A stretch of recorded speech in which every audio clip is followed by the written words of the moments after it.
Studies Center, Africa Oxford Initiative, and IAGA Africa. I'd like to welcome you to the second day of the conference on Redesigning Democracy, Alternative Politics, Popular Culture, and Next Generation Politics in Nigeria.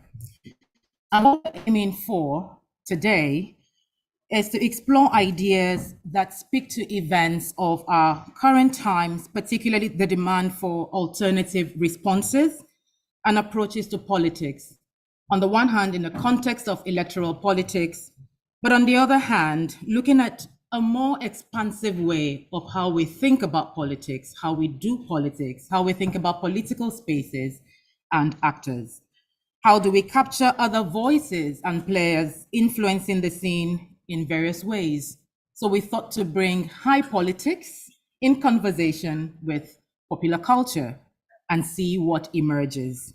And we kicked off yesterday with a virtual session that featured a stellar panel and very fascinating, interesting conversations from diverse fields, albeit connected in their varied imaginings of possibilities for Nigeria's politics and Africa more broadly. And the very context of the title of the event was critically examined. We are asking, can we redefine democracy? Question mark there.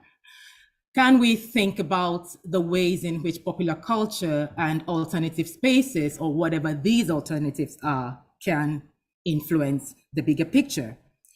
And very fascinating points arrived. People asked, our panelists spoke and wondered, is it a question of the next generation as the panacea to solving all of Africa's political problems? Are you talking about alternative politics or alternative politicians? Are these ideas new at all? And perhaps this might be exaggerated optimisms, right? When we see, when we talk about the youth rising, following on from NSAS and the kinds of political awakening we're seeing in Nigeria, and I dare say the rest of Africa and the world over. Is there something here, or are we romanticizing and calling something that is not a movement? We will continue the conversations today. And would also like to think beyond 2023 and beyond electoral politics, which is what is at the heart of this event. Otherwise, we would have a run-of-the-mill conversation around politics in Africa. So our ideas, or what we're putting forward to you, might have purchase, or it might not. We will carry this conversation forward with conviviality and with critical comments and critical contributions. And I'll be introducing the chair of today's event shortly, but first of all, I will invite Dr. David Kerr, the program manager of the Africa Oxford Initiative, to speak to this event. And David is responsible for managing AFOX's programs, supporting the development of partnerships with universities and research institutions. And he's done a lot of work in this field, which is why, it's been great working with David, with AFOX on this, because it's just so right up his alley in the kind of work he does in Dar es Salaam on street performances and more. David, please.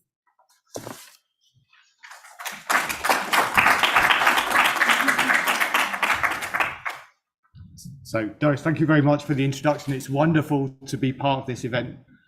It was fascinating to watch the debate online yesterday. And it's given me some really rich source material to think through. As Doris has said, I'm the program manager at AFOX, and we're delighted to be partnering on this event with the African Studies Center. This is exactly the kind of work that AFOX was set up to do. So we're really delighted to be part of this. When looking at the program, I picked out three things that struck me. One of which is a kind of disciplinary theme from my own research, something that I thought was really interesting about the debate that's happening, particularly today. And that's the focus on popular culture and the explosion of new media technologies which have happened in the last 10, 15, 20 years, which have enabled the production of many more forms of popular culture by a wider diversity of people. So there's been a lot of research done recently, a huge focus on the internet, on memes, on the circulation of memes, but there's also the increased availability of making films. There's a huge literature, obviously, on Nollywood, on the production of music.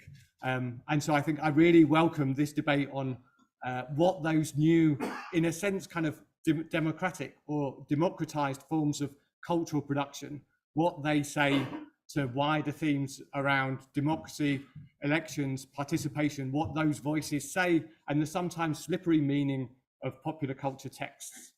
The second thing that I thought was really wonderful about this program was the way that it brings together, and this is something that's really at the heart of the work of AFOX as well, and why we're so delighted to partner on this, a diverse range of voices. It brings together activists and academics.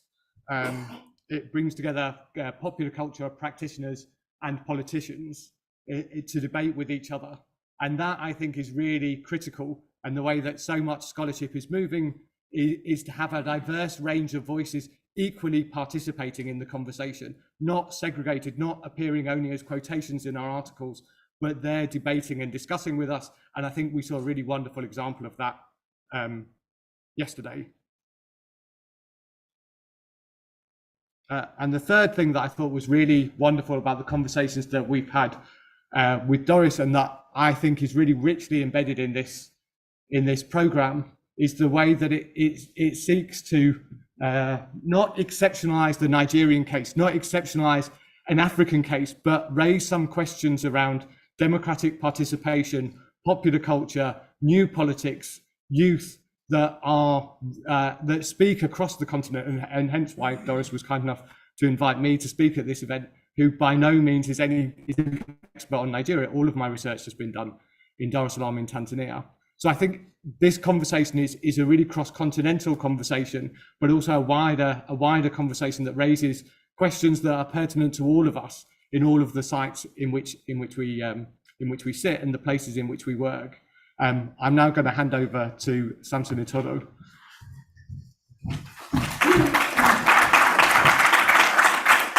Thank you very much, David, and to say good afternoon, everyone. On behalf of Yaga Africa, we are very delighted to be part of this conversation that started yesterday, and thanks to Doris for her leadership on this project. And it's good to be back home, and David knows what I mean. For us at Yaga Africa, we are part of this conversation for three things. The first is the question on whether electoral politics or politics must be played within formal traditional political institutions. And if the answer is no, then how do we alter the balance of power in this other spaces of political competition other than the traditional forms of institutions of politics? The second is, if we're going to change the face, what will be the structure, the nature, and the time that is required to change these actors or this face of politics? Because Young Africa was part of the Not Too Young to Run movement and the campaign.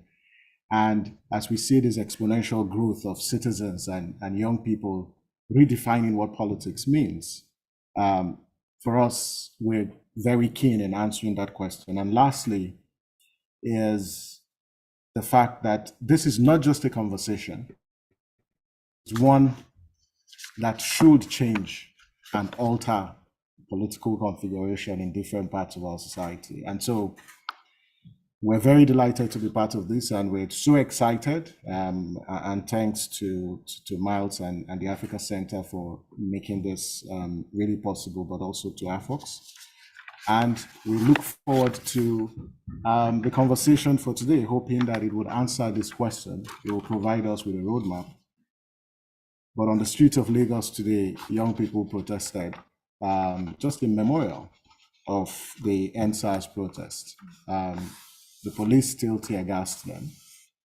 And the Lekki toll gate symbolizes a lot for all of us. And we're quite humbled that we are availed with this opportunity on this special day to recognize, the young people whose lives, were lost because they dared to ask a question. Thank you, and we look forward to a very, very Thank you, Samson, and thank you, David. And I will invite the Director of African Studies Center, University of Oxford, Professor Miles Lama, to chair the session. Thank you very much. Thank you very much. On behalf of St Anthony's College and the University of Oxford and the African Studies Centre, you're very welcome. We are absolutely delighted, thrilled to be part of this amazing event that Doris and others have helped organise. I am also not, like David, not by any means a Nigerian specialist, though of course we follow events there closely. You will see today that my key role is simply to introduce people and then mainly to very, very politely get them to stop talking when their time is up. It feels that British politics, the only expertise we have in British politics at the moment is telling people it's time to stop. But the British experience does give us a sense at the moment about a profound in elite political decision-making and popular culture and society. Britain is perhaps an extreme dysfunctional example of a global phenomenon where elites seem to govern in many ways in a bubble when societal concerns, popular grievances, economic concerns go unanswered. And therefore making the kind of connection between formal politics, popular culture, and popular discontent, mobilization is important everywhere.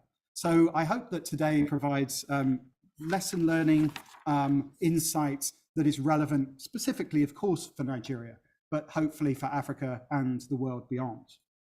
So my job is to briefly introduce some extremely stellar speakers and some very well-known people. So I'm going to introduce people very briefly on the understanding that more information about them is available on the website and that many of them are very well known to you. We'll take 3 of our speakers in a certain order. There'll be time for Q&A, and then later in the program, there'll be a panel and a further opportunity for question, answer, and discussion.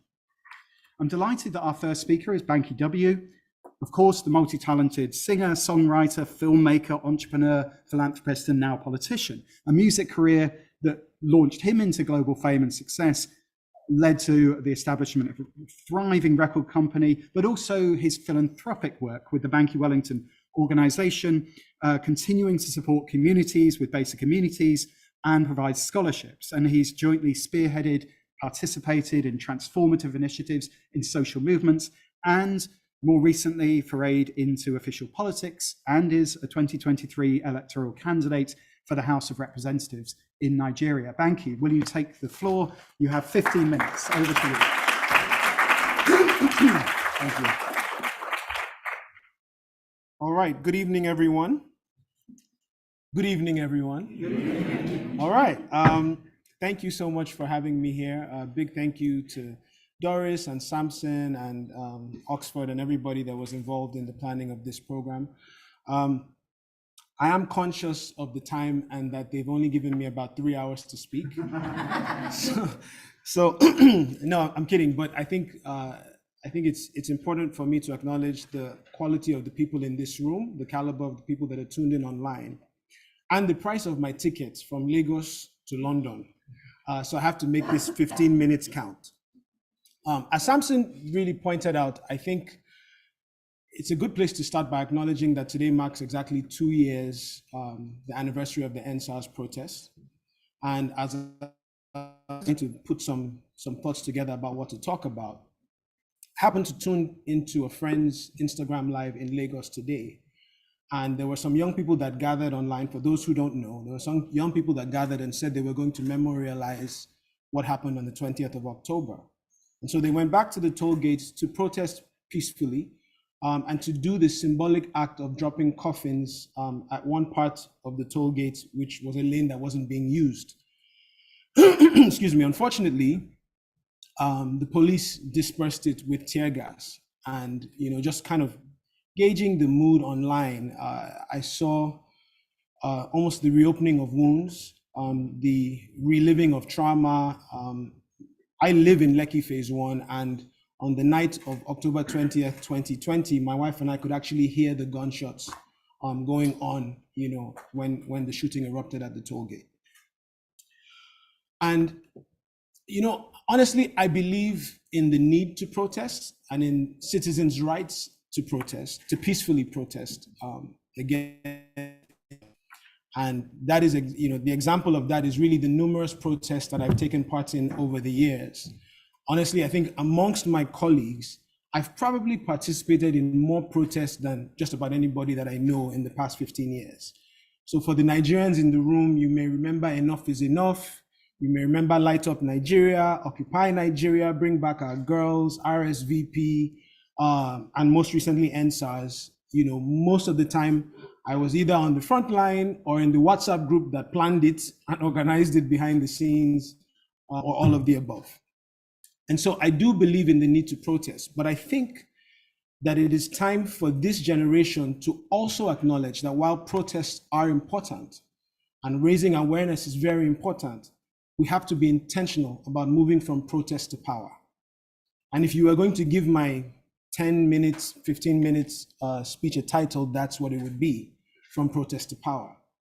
Because at the end of the day, the goal of activism, the goal of advocacy is change, it's impact, it's improvement. Not yet witnessed the kind of change and impact and improvement that we're seeking, then it means the activism hasn't been completely successful. And again, I don't say this to downgrade any of the peaceful protests from NSAS dating back the 15 years that I've been active. But I do think that there's a need for us to be intentional about building a consensus of like minds within government. I think that I heard a saying once that kind of stuck with me, which said, you can't hijack a plane unless you're inside. And I think that more of us need to get into government. More of us need to get into elected office in Nigeria and start making the changes from within. This is probably a good time to acknowledge the presence of Dr. Fayemi. Well done, sir. Congrats on completing your tenure. But I think that even though a lot of the problems in Nigeria are from the top down, we have to build from the bottom. The solutions are from the bottom up. And so I'd just like to point out 3 quick things, and then I'll sit down and hope to say some more during the Q&A session. The first is participation. For me, the truth is, the biggest enemy to our progress politically in Nigeria is not any one person or any one candidate or godfather or political party. I think the opponent is apathy. I think it's the fact that election cycle after election cycle, the turnout is abysmal. It's always low. I'll use Etiosa where I'm running for office. And by the way, Nigerians, please, I'm running for House of Reps. Hello. So please tell your people back home to support us. But I'll use Etiosa as an example. So Etiosa, for people who don't know, it's the part of Lagos or really the part of Nigeria that's kind of the seat of our economy. Every major company is represented there. Every major sector of our economy either has their headquarters or a branch, or the entrepreneurs themselves have their homes there. It's like our Manhattan, for lack of a better way to put it, and Brooklyn and the Bronx. It's like our New York City. Excuse me. Now, in 2019, there were 337,000 registered voters in Etiosa. Ask me how many people participated in the elections in Etiosa out of 337,000. Ask me. 50,400. That is a turnout of 16.3%. The seat that I'm running for is the House of Representatives. That seat was won with about 21,800 votes. So basically, it took less than 8% of registered voters. This is not even the population. This is just registered voters in the constituency. It took less than 8% for the incumbent to win that seat. And I think therein lies the problem. And I love that we're in a state of awareness in Nigeria now, and young people are engaged, and we're protesting and we're marching and we're having conversations and conferences like this. But if this is where it ends, then unfortunately, 10, 20 years from now, we'll still be in the same place, having the same conversations, marching the same marches, and not much will change. The sad reality is that it is a lot easier to participate in a march for a movement than it is, because on the day of the march, you can see the post on social media, you see the tweet, you see the post on Instagram, you wear your t-shirt and your sneakers, you're out the door, you're part of the march, you're part of the movement. But if you are going to participate in elections, you have to have registered to vote.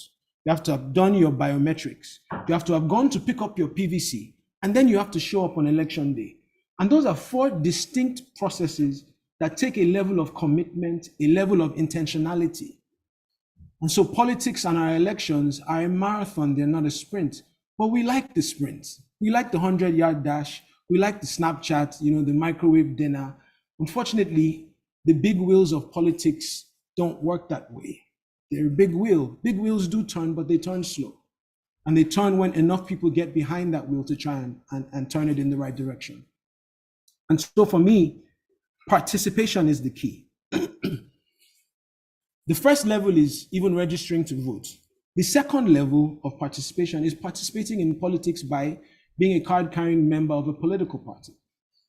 And whenever I get in young people, I always do a survey. I do 2 questions. I say, first of all, we are all children of God, don't tell lies. So if you are registered to vote, so I make everybody stand up. And I say, if you are registered to vote, sit down. And then we judge everybody that is not registered to vote. And then I say, if you are a member of a political party, raise your hand. And I'm telling you the truth, we're lucky if we sometimes get 10% of the room. And I'm talking about not even 10%. We never get 10%. We get maybe 1 or 2 or 3% of young people. And everybody says they want a better country, and everybody is talking, and everybody is protesting, and everybody is tweeting online. But when it comes to actual participation in politics, we're found wanting. And I think that's a problem. I think more of us need to get into the murky waters of politics. More of us need to get into the system. Listen, at the end of the day, delegates select so that citizens can elect.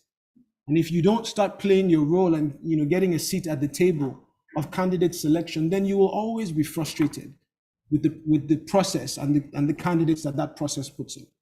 And so we need to participate in politics by registering to vote and then being a member of political parties. I'm going to move quickly to my other 2 points because my 3 hours are wrapping. I have 5 minutes left. Okay, I'll move quickly. So I talked about participation. The other thing I want to talk about briefly is policy. I've learned and I believe that our way out of the mess that we're in Nigeria is through innovation and reform. Innovation doesn't happen inside government offices. Innovation happens in the private sector. And Nigeria being a case in point, of the 7 unicorns on the African continent, Nigeria has 5. And so whether it's in fintech or agric or media and entertainment or any of those private sectors, we're chasing innovation pretty well. The problem is that when we ignore the chance to put people at the table of reform, then a policy can come along to kill your innovation in its tracks. The simplest example of this is when our outgoing president eventually sent a tweet that was considered by some to be a bit insightful. And Twitter said, okay, we're just going to delete this tweet. And then the federal government banned Twitter. And it didn't matter how many young people or businesses used it to advertise or to sell their markets or whatever the case may be, it was done. And it was only, it's a weird echo. It was only, it's weird that it's coming in at this point in my conversation. They are watching me. No, I'm kidding. It was only released when it was time for political season and time for campaigning. And there were some conversations that needed to be had with Twitter and the government and taxes and things of that nature. So not acknowledging that. But I am saying that policy can kill innovation if we're not careful. And so we need to put people at the table of reform. We need to put reformers in government, not rent seekers. We need to put people in government who are thinkers, who can think about the way that we're moving and start to make adjustments to our laws and our constitution and our policies to try and direct the country in a different direction. And while the president and the governors are incredibly important, I think that we need to focus also on the National Assembly and the State Houses, because they play a critical role that govern the policies that we all live in and our businesses function in and we raise our children in. And the last thing that I want to talk about is people. So I said participation, policy, and people. And that's really just a challenge, I guess, to everybody that's in this room, to everybody that's watching online. At the end of the day, a system is just a collection of people. When I decided to run for office back in 2018, 2019, I prayed about it, and the first person that I thought about it was my wife. And she said, you know, I love you, I know your heart, I know if you get a chance, you'll do a good job in office and you'll care and you'll do the work, but politics in Nigeria is dirty and it's dangerous, and I don't want anything that will soil you or harm you.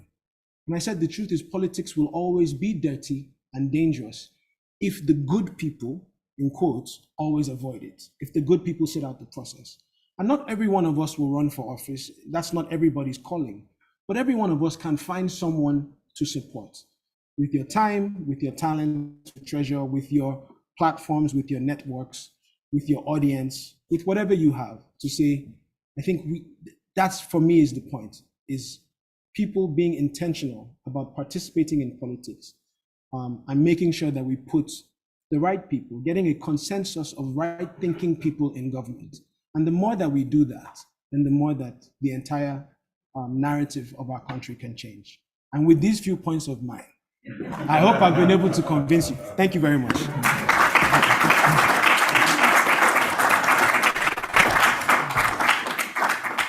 What a great opening. Thank you very much, Banky. Our second speaker today, also known to many of you, is Aisha Oshori. Aisha has, of course, been there and done it and knows and has told us that love does not win elections in her book. She's stood herself in for the Nigerian National Assembly in 2014.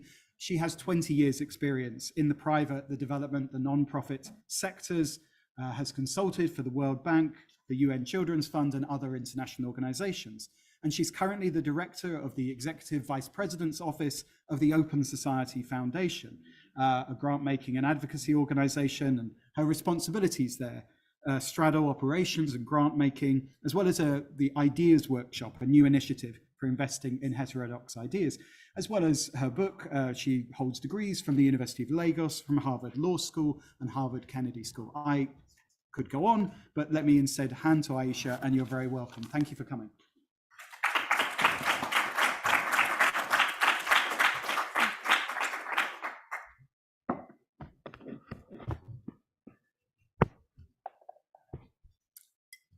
Hello, everyone. Good afternoon. I'm very thirsty, so I think, let me start with saying thank you to Doris and David and Samson for inviting me here. I think you chose very well. You have somebody who won his primaries, Banky.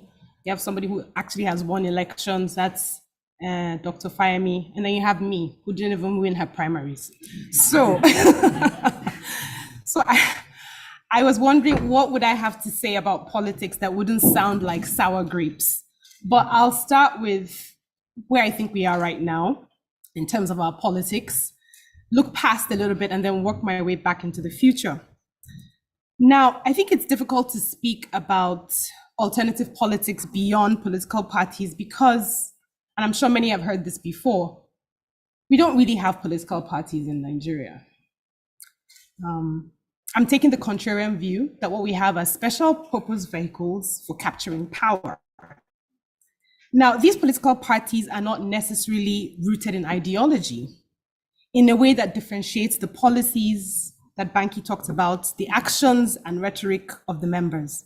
And as such, the members of the parties are fluid, they move with ease between one party and the other, nothing as distinguishing as the Conservatives or the Labour or Lib Dems that we have in this country. And when I wrote this yesterday, Prime Minister Liz Truss was still the Prime Minister. And I had said that what was happening to her credibility being questioned, couldn't happen in Nigeria, because part of the reason why she'd lost credibility was because her known public philosophy about how to manage the economy, she had jettisoned that, and that's why she lost credibility. So basically, not being true to her ideology is part of why she went down. Now, in an effort to get around that dysfunctional political parties, many of us have pinned our hopes on independent candidacy as a way of getting around political parties. And we finally, with the Ninth Assembly, got a bill during the constitutional amendment process to adopt independent candidacy. Unfortunately, it's very unlikely that by the time the Ninth National Assembly winds up in June next year or May next year, that we will have adopted that bill. And so this perceived antidote to what ails our political parties will remain elusive for now. But unexpectedly, but not unpredictably, the alternative to political parties is with us right now. There is an alternative to the political culture and political parties evolving right now. What we could say is the movement-based energy, which could also be called the Macron route, because it was through En Marche that he won the elections in 2018. And we've seen variations of movement over the last couple of years in Europe, in Spain, in Italy, in Austria, taking huge parts of government, winning parliamentary seats. And on the continent in Africa, we've seen Hichilema of Zambia, and most recently, Matekene of Lesotho. Now, the EndSARS campaign to end police brutality, which trended for many years online before it spilled into the streets in October of 2020, I think is evolving into such a movement. The movement has adopted Obi and the Labour Party as their vehicle for political organization. An adoption that no doubt presents challenges to both the candidates and the party for the novelty of the situation. These Nigerians, obedient as they like to call themselves, are driven by a fever, a vision that could be likened to an ideology. And the fine-tuning of this movement's ideology, we're watching real time on social media. And a good example is the recent debates that were triggered when a former retired general's name ended up on a list of Peter Obi's campaign council. And that generated conversations where even people who are obedient thought this was a good time to ask, what's Obi's position on police brutality anyway? And some people within the obedient movement also didn't like him being questioned, because the truth is the culture in Nigeria is very top down, very obey, command and control, obey before complain. And so people are not used to questioning people who are in leadership. But the debate raged on until Obi himself had to respond, saying that he welcomed being questioned. For me, I thought that was norm-breaking. So win or lose, for obedience and other stakeholders in Nigeria's democracy are going to have to examine the difference between organizing principles of the organic movement that we're seeing with the obedience and the traditional organizing principles that the current political parties drive. So for me, I see the obedience as more democratic, idealistic for sure, people driven, as opposed to the traditional organizing models of our old parties, which is money and power driven. Money business and power coming from the people who are in government. So, and it's the absence of these traditional organizing levers in our current political parties that has led and continues to lead many to discount the energy around the Obi and the Labour campaign, dismissing it for being weak, as being social media driven, because the traditional, so far, at least for politicians, the political organizing framework requires us to count governors as the path to winning the presidency. So you hear frequently, Labour have. This is because the organizing framework of the current parties is reliant on those who already have state power, not on people power. Many forget just how many reforms and upsets and revolutions have been influenced by social media around the world. So the democratic nature of the obedient movement, I think, is central to its success. And social media aids that democratization. There are no gatekeepers for this party.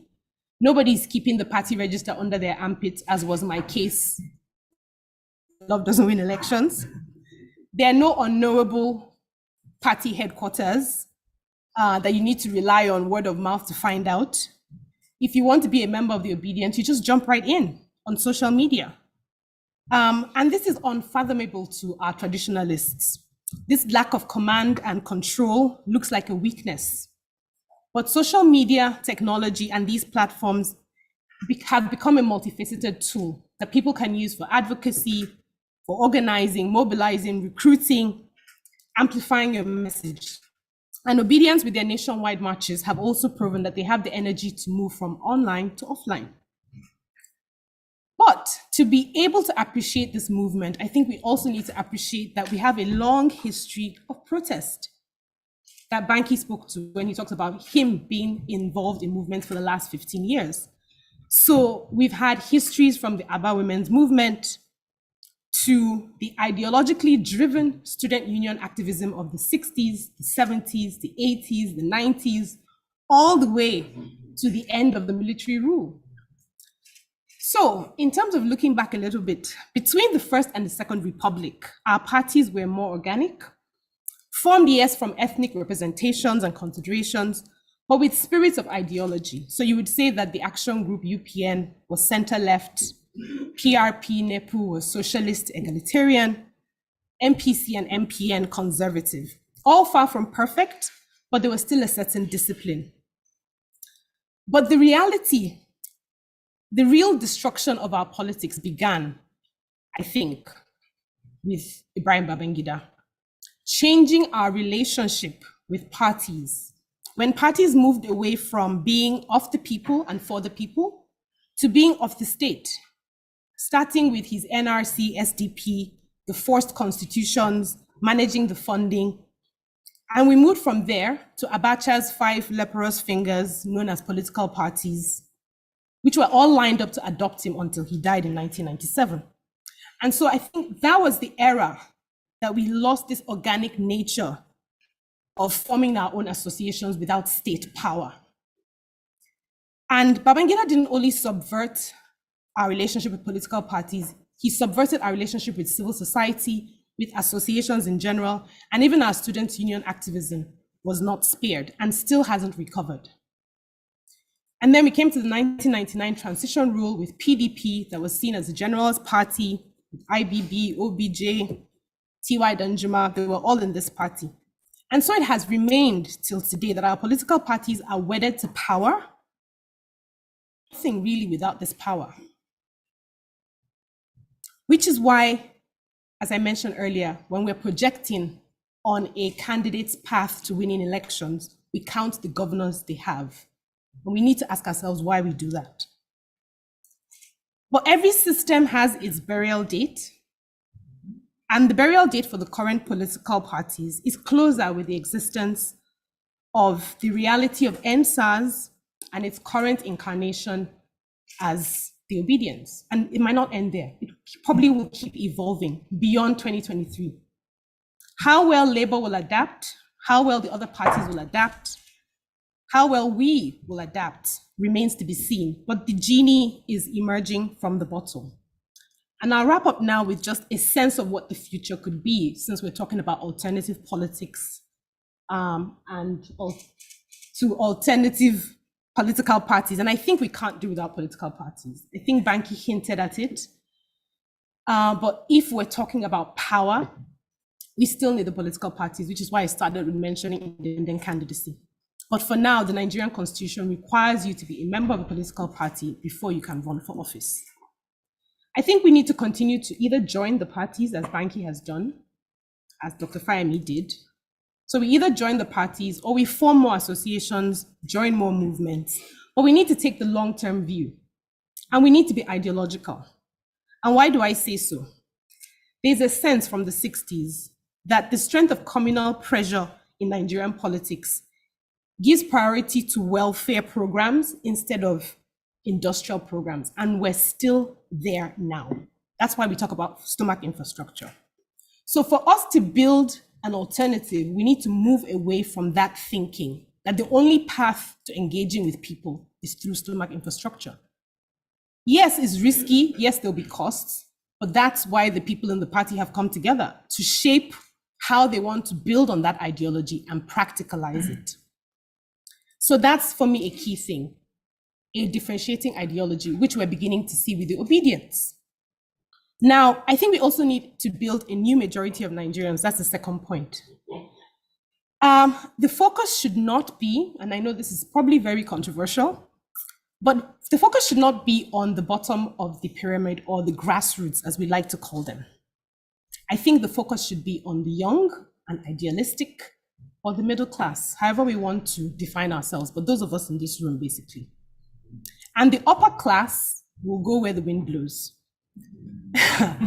What do I mean by this? The truth is, we need people in politics with the freedom and the luxury to be involved in politics, and that's just the truth. And I'll take my words from Hannah Arendt, the philosopher, who points out that you cannot ask people who are not yet quite citizens due to inequality and impoverishment to be citizens. And so for me, I say you cannot ask those who we've impoverished not to trade their votes, to act on idealism because we say so. So instead of focusing on this group of people who have already been captured by the politicians, we need to look elsewhere, which is why the young, who don't yet have as many responsibilities as the old, who are still idealistic and energetic, should be the focus of trying to build this majority. I think we also need to have parties, because parties need to be a filter for who gets into power. And this is what political parties should also be. It's not food is ready, come chop, which is really typically what APC and PDP are. Everybody can join. Everybody can join. There's no filter. But the truth is, for you to even belong to a club, there are rules to belong to that club. How is it to get into power in Nigeria? There seem to be no rules. So we need those filters, whether it's by people's words, by their ideology, by their actions, by what they've written, what they've said, how they've acted. The parties, the movements, which is what the obedience acted as with the campaign council. They acted as a filter to say, this is not the type of person that we want near power. That's how political parties are supposed to behave. Finally, we also need to invest in new and renewed democratic values. It's not just about the elections. How democratic are our values? And I think I spoke to that when I talked about challenging Obi. And even within the obedience, people who still hearken to the old command structure where you do not question leaders. And other obedience are saying, no, that's not the vision of Nigeria that we want. But that's also why you need parties and movements to continue to build on these values. We also need to continue to push for electoral reform. And I think this is my last point in terms of thinking politics. And the reason why we need to do that is because it's a very brilliant thing that I heard. Because I listened to Banky talk about incremental, and I agree. But at the same time, the electric light did not come from the continuous improvement of candles. We need to change the game. You can keep tinkling and tinkling, but it's not going to go very far. So when we're talking about political reform, and we're talking about movement, an alternative to political parties, we need a change in the constitution that democratizes our political parties in a way that doesn't force national parties. If we say all politics is local, why can't I have a regional party or a state party where I just want to focus on state elections and local government elections? And then if I decide to run for something on the national level, then you can impose the requirement that I have an office in 36 states. But right now, I just want to focus on one state. So I think those are all the different things that we need to be doing. I'll just close with saying the cure for the ills of democracy is more democracy. And the truth is, in Nigeria, we're actually scratching the surface of being democratic. We haven't actually been practicing democracy. We just have regular elections. And so for me, that's the hope and the opportunity for Nigeria, that we start actually trying to practice democracy. And this is not a job for one person, this is a job for all of us. Thank you.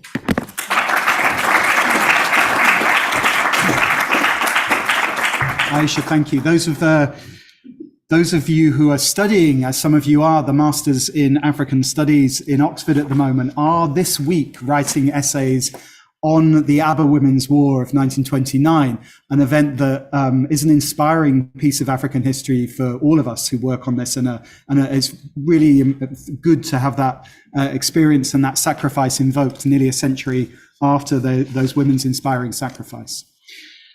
It's my honor to introduce now our keynote speaker today.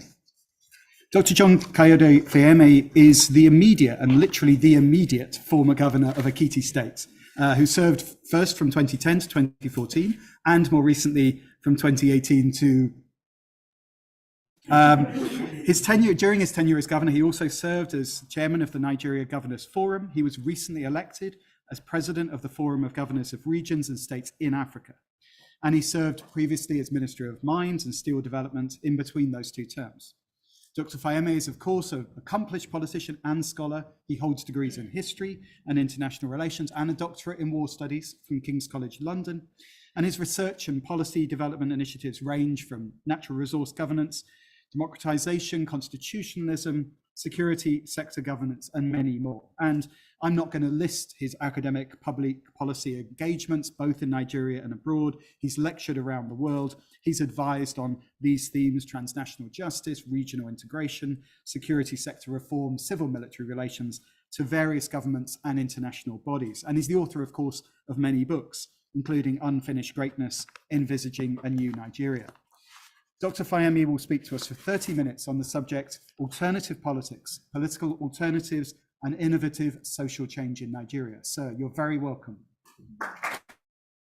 Thank you, Miles. Thank you very much.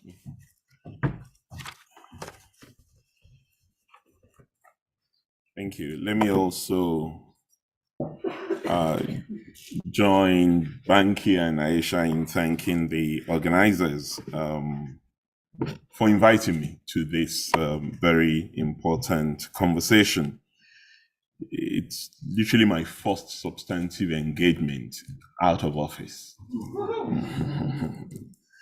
And I really appreciate the opportunity to join in reflecting about our need to rethink democracy generally, and more specifically our framing of alternatives in the administration of public affairs in Nigeria and indeed around the world.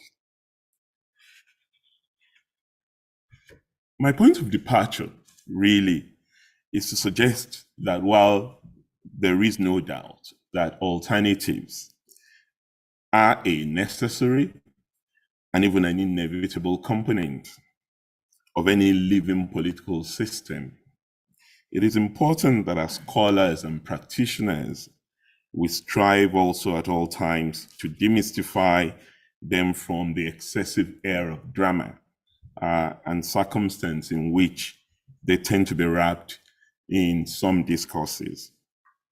This is for the simple reason that alternatives exist and are mobilized every day and at all levels as part of our experiences of governance.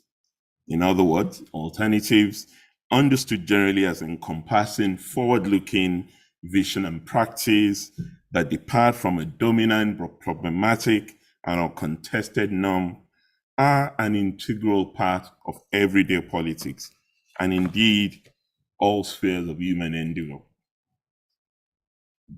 Although they're fired by an admixture of vision, passion, and necessity, and in highly repressive political contexts, would require to be pursued with courage and sacrifice, alternatives are also played out simultaneously at multiple levels: micro, meso, and macro.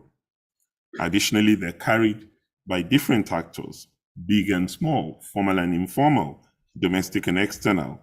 Alternatives also manifest and are played out in different spaces, local, national, and even global, and at various points in time. They are the underlying drivers of the dialectics of political change. And in their intersection within a polity, they may translate into revolutionary movements of political renewal that arrest our attention.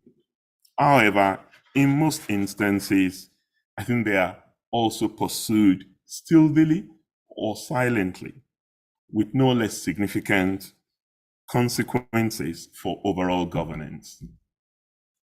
Whether expressed in macro, national, revolutionary terms, or carried out silently, in various localized spaces. Alternatives are an embodiment of the agency of the people in all their diversities. And in our highly justified desire for a radical transformation of politics and power in Africa, including, as we've heard from Banky and Aisha, Nigeria, we very often set our sights almost exclusively at forms and levels of engagement that capture mostly the dramatic and the revolutionary on a grand national scale. This slanted approach to the mapping of change dynamics has been reinforced in recent years by such dramatic events that we've witnessed as this Arab Spring that swept through parts of North Africa and the Middle East, producing gripping moments on our television, including the spectacular toppling of long-running political dictatorships and power dynasties. And you can localize that in our own setting to some of the things that Aisha mentioned. Bring Back Our Girls, Occupy Nigeria, and now NSAS that we're talking about. But I suggest that even at that, underlying these grand events are an array of ordinarily anonymous or nondescript local forces, such as the neighborhood committees, professional associations, women's groups, youth networks that were either already quietly immersed in or became converted to the quest for political alternatives and alternative forms of politics.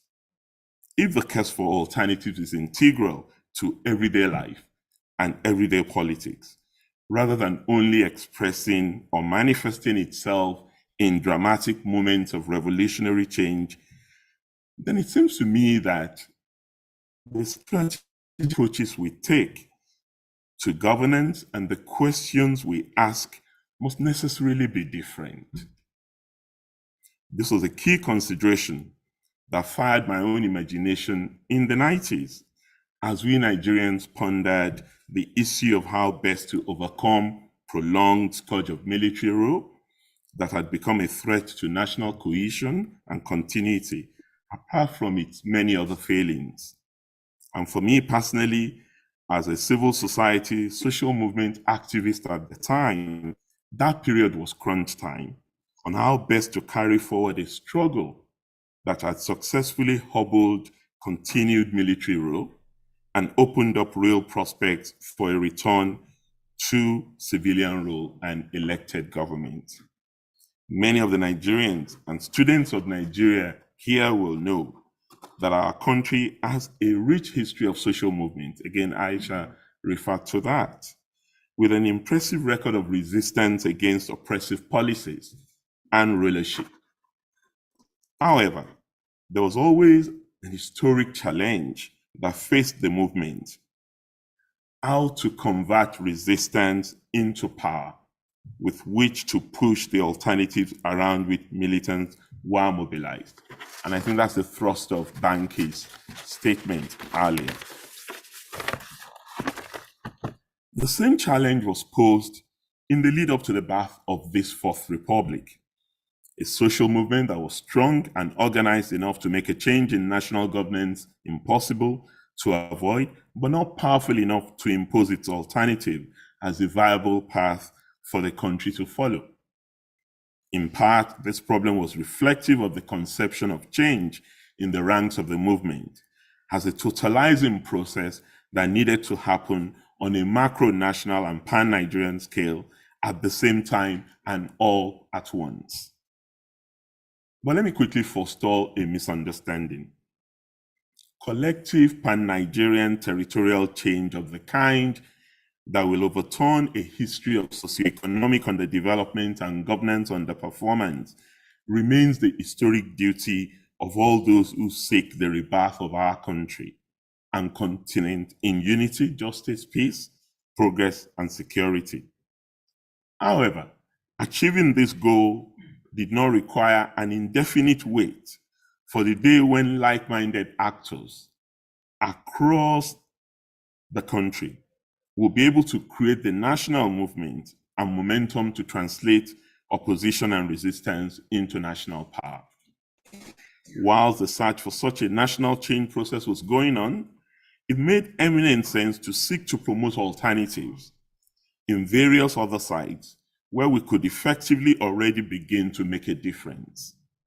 And this is exactly what some like-minded people, like me and Peter Obi when he was governor in Anambra State, decided to do in making the transition from civil society to political society. And as a frontline political actor since 2005, as a two-term governor, two-term chair of all of our 36 governors, a former minister in the federal cabinet, I'm able to state without equivocation that at different levels, in various domains, and through many mechanisms, it was possible and valiant efforts were made to promote localized alternatives in the political process and governance system. These were localized did not make them any less necessary or significant. They impacted many and also set a new tone and tenor for politics, for governance, and the interpretation of citizenship. Examples of such changes are many and will be fully documented in due course. But I note here for now that in my state, Ekiti, for example, we were successful on several fronts in shifting the overall template of governance and resetting aspects of public administration. And some of the changes we effected include the restoration of merit-based system of recruitment into the civil service, as we sought to rebuild state capacity and public administration, a raft of interventions to empower women, blunt gender discrimination, protect the girl child, and stem gender-based violence, which catapulted Ekiti to a leading place in those fighting against oppression of women. Introduction of core social policies as a first step towards a new state-society compact, including a social security benefit system for the elderly. The institutionalization of state development plans, a system of public sector performance evaluation, and the curation of global good practice in the administration of public affairs. Major investments in the restoration of values and ethics in everyday governance, restoring the civic culture in political competition, the adoption of a transition law aimed at strengthening continuity in governance and development, despite administrative turnovers, the fostering of intergenerational engagement with a view to cementing a system of orderly succession, leadership recruitment, and mentorship, among other initiatives. The initiatives taken were numerous and spanned various spheres of policy and governance. Inevitably, some required experimentation, adaptation, and innovation. Others were simply commonsensical or required us to learn from established good practices from around the world. In some cases, we registered immediate results.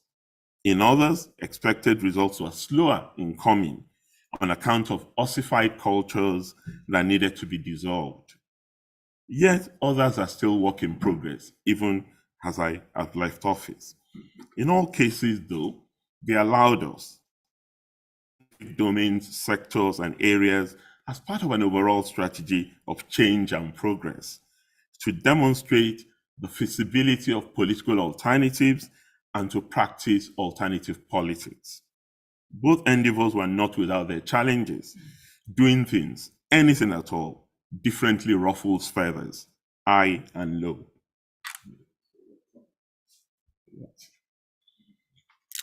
I should have taken Aisha's cue.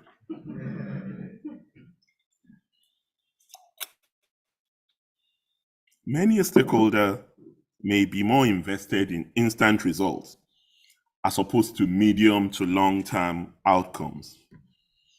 And I'm glad Aisha referred to stomach infrastructure. This is stomach infrastructure before you, and Nigerians understand that. I won't elaborate on it. You remember the metaphor of stomach infrastructure as against physical infrastructure development. After years of failed promises, a cross-section of in high cynicism about intentions and efforts. Assembling a team of loyal fellow travelers ready for a long haul has its own challenges. The import of all of the foregoing is really that alternatives also have their own politics, which must be played right for the changes in form and substance that are envisaged to have a chance of succeeding and making a difference.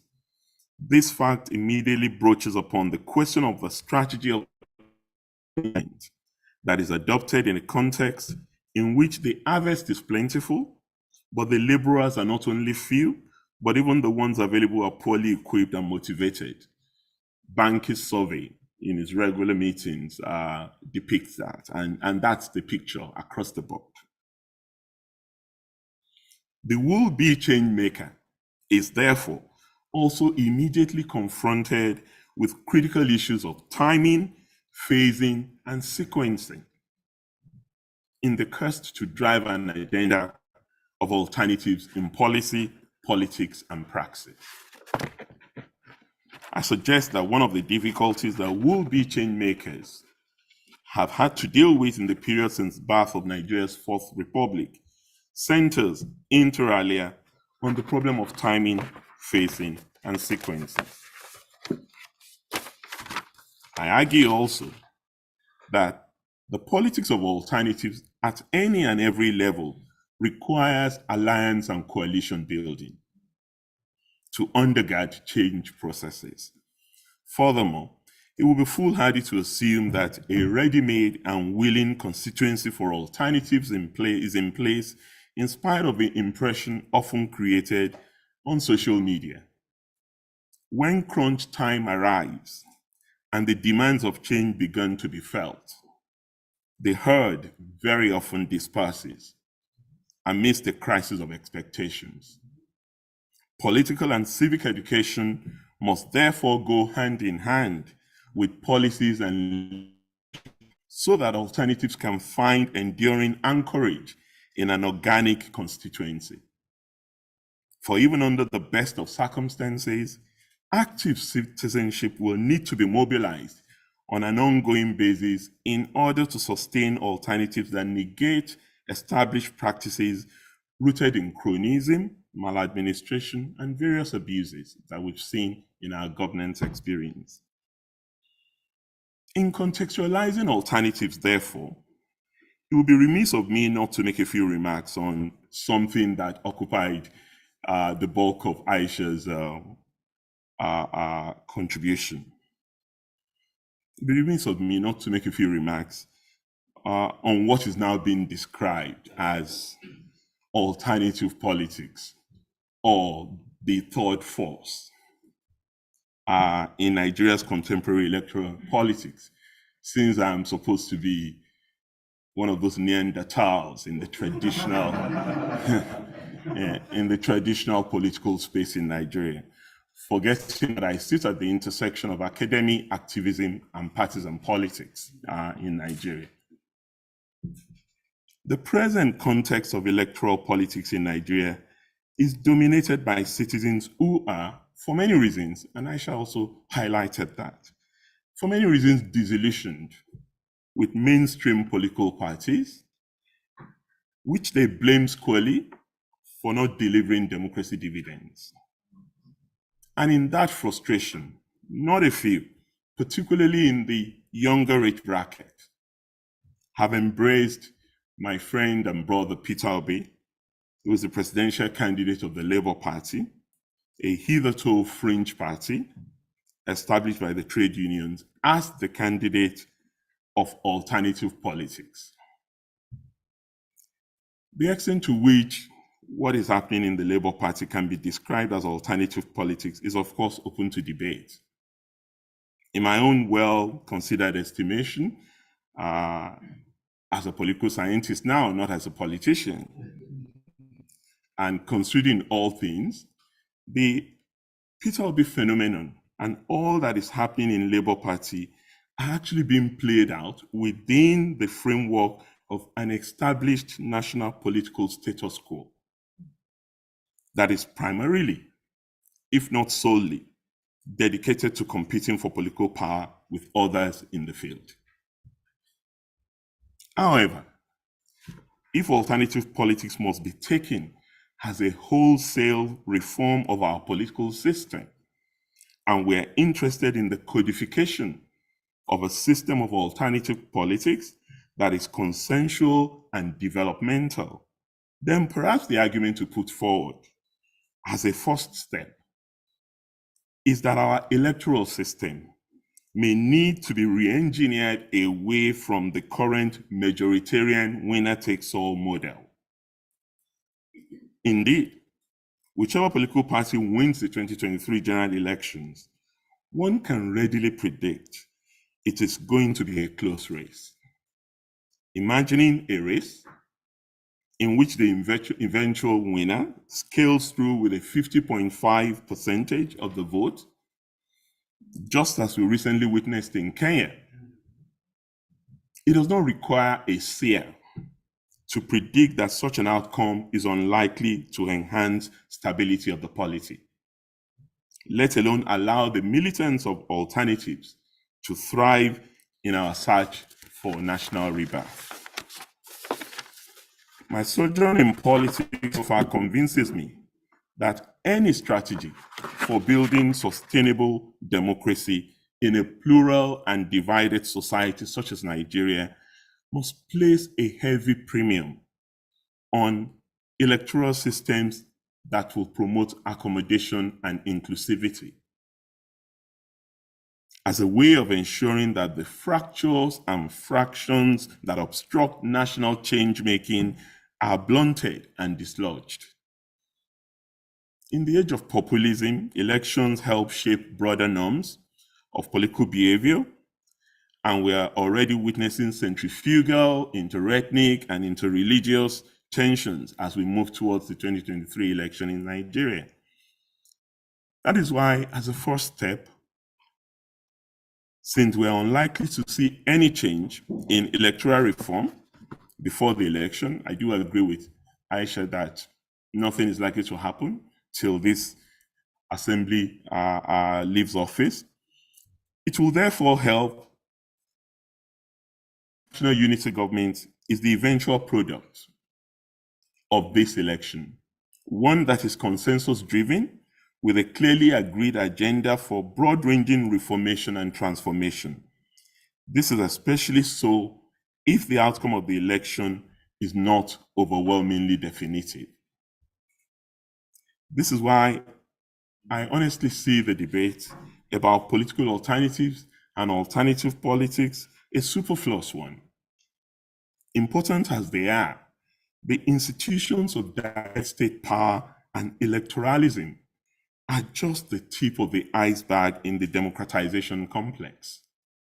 Indeed, genuine democracy ought to rest on a much richer ecology of associational and organizational life, and should be nourished and reproduced through everyday struggles of our people. But when we broadly define the everyday struggles as simply the handiwork of civil society, as in the NSAS or Occupy Nigeria movements, we strip them bare of their spontaneity and deeper meaning and romanticize civil society as that rationally ordered, codified, and all-knowing alternative to government. And we overplay our abilities as activists to counter the inherent iniquities of the state. Even worse, we present ourselves as antidotes, heals of democratization. which is why single issue courses like NSAS have been hugely successful in form, but exaggerated in their expectations and eventual outcomes. The reasons for this crisis of exaggerated expectation that activists suffer is not far-fetched. The truth is that as long as we live in the post-Westphalian world of sovereign states, we exaggerate the ability of the civil society to stand up to the power of the nation state or the mega corporations on its own steam without coalition building. And this is why I'm not sure that the solution to the current deficit that our democracy is experiencing can be solved with posing activism as a counterpunch to politics. For autonomous institutions to play a different role in mediating citizens' democratic choices, their organic development must be combined in a more nuanced manner and in a more systematic way with the use of public and state power. The choice is therefore simple. One can continue to snipe on the fringe and complain that government is not listening to the yearnings of the people. Alternatively, we can stop agonizing about missed opportunities and organize in a manner that places citizens as drivers of change in our quest to restore communitarian values and a future of hope and possibilities for our people. I've taken the pain of walking us through the fact that the politics of alternatives occur at various levels, in part because it allows for a more precise assessment of prospects for innovation and transformation in 2023 and beyond, based on the lessons of experience. And here I will make two final points. First, our primary challenge at this time is not so much that alternatives are absent. Far from it. Since 1999, various alternatives have been tried out and continue to be experimented. Even now, leading constitutionalists see the current Nigerian presidentialism as a good case study in electoral reform and in managing conflict in divided societies. The policies and politics of alternatives are, however, unevenly spread over time and space. This fact explains the variegated geometry of change which we're witnessing in the country and also elsewhere, not just Nigeria. The second point I'd like to make is that for far too long, our political culture has perpetuated the myth that strong and charismatic leaders can bring about change single-handedly, rather than convert the formal authority derived from their electoral mandate into a process of democratic renewal. And you can go back. Obasanjo was going to do the magic. Even my own party leader, Buhari, was going to be the all solution. And now it's Peter Obi, which is good. But I do think, based on my own direct involvement and practical experience on the field, innovative social change can only occur with a leadership that is dedicated to motivating people to solve their own problems within their own communities, rather than reinforcing the overlordship of the state over its citizens.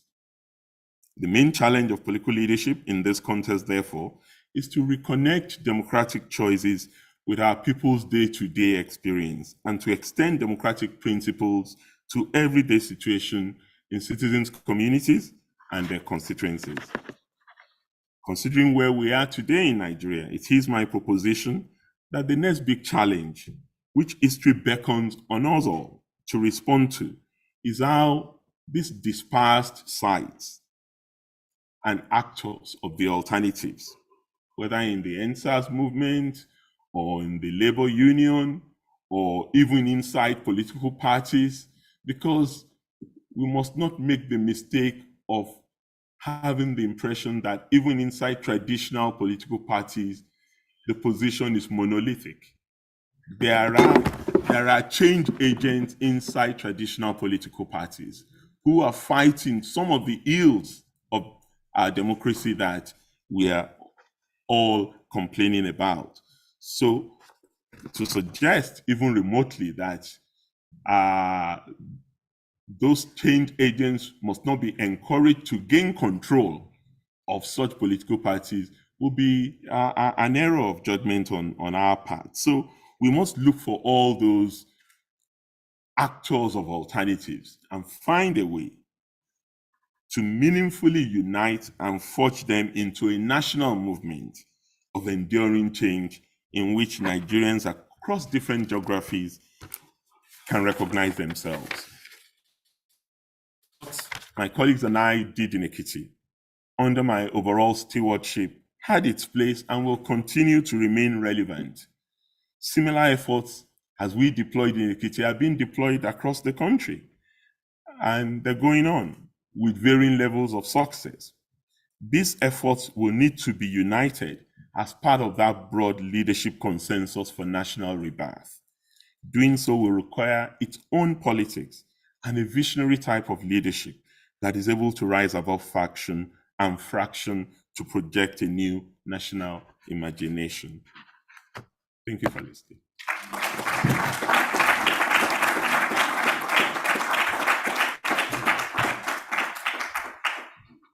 Dr. Fayemi, thank you very much for that inspiring vision of the possible alternative politics writ large. Thank you very much.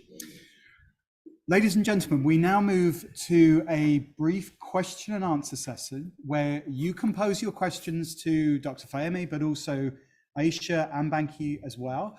The emphasis in this question and answer session is on questions. For good or whatever reason, you were not chosen to speak in this session. And therefore, I will ask that when you pose a question, you actually ask a question. Perhaps introduce yourself. The floor is yours. Please indicate. I don't know, we have mics here, but I don't know if we have anyone to rove with those mics. Not sure, but perhaps if you could raise your hand, I will look to you. I'm going to take the gentleman towards the back in the pink shirt first. Thank you.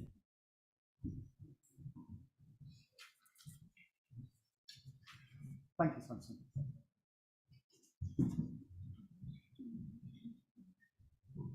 All right. My name is Adebisi Adegunjekun. I'm studying for Master of Public Policy here at Applied School of Government, Oxford University. Thank you very much for your speech, sir. And I agree with you on a lot of things that you said. My question is around how we can navigate from the current political situation to the future that we desire. And I want to come from the angle of sustainability and political economy. The government, as it is currently run at the moment, has a lot of debt. And we are concerned about the future. From your own perspective, as a strong political actor, how are we maximizing the utility and the public good of the current generation without jeopardizing the opportunities for the future generation? Thank you. Thank you. Dr. Fayemi, would you respond to that question to begin with? Sure, if you want me to, or do you want to comment a couple of questions? If that's the mood, let's do that. Okay, Son, you were next, please. Second question here, thank you. To any of the three of you, Aisha, Dr. Fayemi, or Banki, do you think that at the core of Nigeria's problem is the 1999 Constitution? And do you think that the presidential system that we practice is also part of the problem of Nigeria? Thank you. Very good question. Okay, and I'm a question right at the back there, please.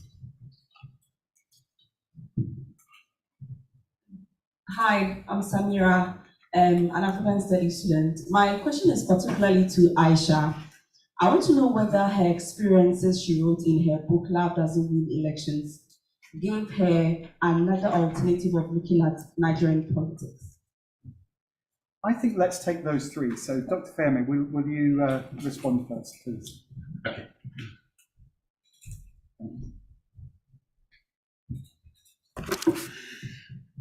Yes, BC Adenipeku, thank you very much. Am I worried about the debt situation in Nigeria? Obviously, it's an issue of concern to many Nigerians, but you also know that the world itself is going through significant economic challenge. And I don't know any country that you can refer to now that is not in very delicate situation, particularly on our continent. Ours has become a bit more peculiar because we have had the opportunity in the past for debt write-off, given what happened during the Obasanjo administration. But when you look at it also in the way political economists or even mainstream economists look at it, they would argue that Nigeria does not have a debt problem. Because when you look at the debt to GDP ratio in Nigeria, it's one of the lowest in Africa. But on the ground, when you hear the trillions that are being borrowed, it creates this very scary impression that this is just borrowing that is going to debilitate the future of the next generation, which I'm sure was what informed your question. And I think the way to deal with this is the opportunity Nigerians have now is to subject those who are running for office to critical scrutiny of their plans and initiatives, not just this round robin attitude to politics. And whatever they say, let's make sure that the media also has the opportunity to spread the word. It's not going to be a cure solution, but at least you will know where they're coming from, because it's an issue that is of concern and that should be responded to. I've had someone like Peter speak to it. I've had even former Vice President Atiku Abubakar speak to it. And I'm sure in due course, my own party's candidate would also speak to those issues when he has the opportunity to do so. On structure and presidential system of governance, Sonny, yes, it's the structure stupid in the American sense of it. But you can also have a flip side to say institutions and individuals driving them would always matter. However, if we have a structure that is less expensive, presidentialism is very expensive. For example, I've gone on record in the past to say we don't need more than a unicameral legislature in Nigeria. But even beyond that, we need a government that is more accountable to the people. And it is when the government is closer to the people that accountability improves. So a lot of devolution and decentralization, in addition to a structure that allows for a less expensive government, maybe a hybrid, not outrightly back to the UK parliamentary system that we used to have, and also not quite completely a presidential system. It's something that may well respond to the need for reducing the cost of governance and at the same time bringing government closer to the citizens and holding government more accountable to the people.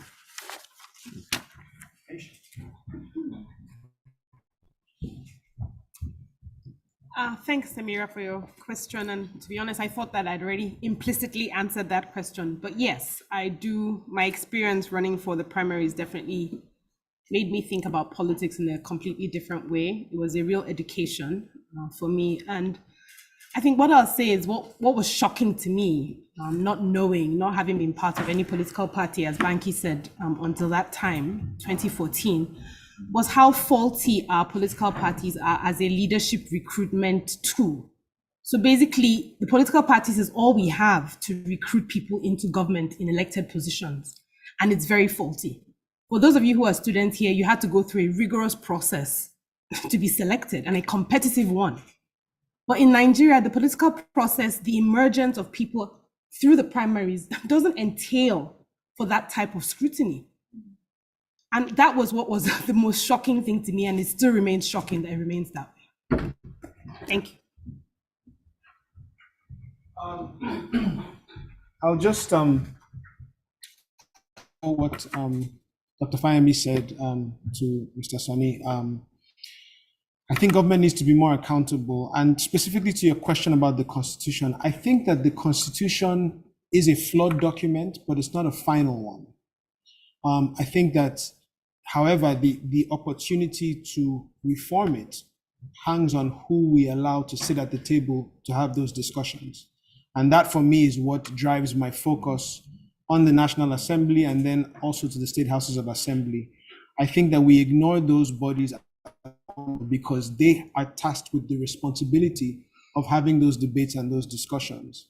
And for far too long, we've ignored who we allowed to get into government in those seats. And for many young people, I would have these conversations, and most of the time they kind of know who's running for president and who's running for governor, and then that's where it stops. And like I said when I was speaking earlier, the real reality is that young people have a lot more power to dictate those seats than they do the presidential election. The presidential election always takes circa 15 million votes, but the seat I was running for took 21,000 in the most enlightened, most progressive, most strategic constituency in the country. And so I think the path to reforming the Constitution, the path to reforming the laws starts in the electoral process that we have right now, and us being intentional about making sure that good candidates make it through the process in the primaries, and then we support them to get into office so that those things can be on the table. And that'd be my response. We'll take one more round of questions, and the gentleman there, Madeline, with the jacket there first.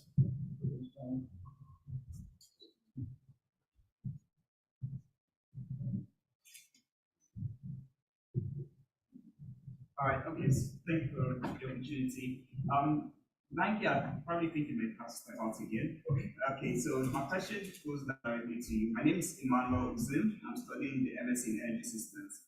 So I'm going to look up something very much pertinent in Nigeria currently. We have a good chunk of actually like leaving the country to probably go look for probably opportunities to study or probably like to work. And then you see that this affects a whole lot with regards to the brain drain, perhaps in a positive way. But I want to see, what is your perspective around how you can leverage this opportunity that people who necessarily are going out and getting this experience, and they can actually use it in feedback in solving most of the pertinent problems in the country. I'll pick a practical example, China and India. We can see a huge chunk of their remittances coming in, both in the financial part. Also, I'm looking at what's the possibility that we can also have remittances coming into Nigeria and possibly Africa, especially in TUSA, in parts of with financial remittances and also knowledge remittances. So thank you. Thanks very much. And we'll take the second question just here. Hello, my name is Jeremiah John. I'm studying for African Studies. I have two questions, one for Banky and one for Dr. Fayemi. For Banky, I want to know what informed your decision to move from in 2019 to your current party, considering that this your current party was existing at the time.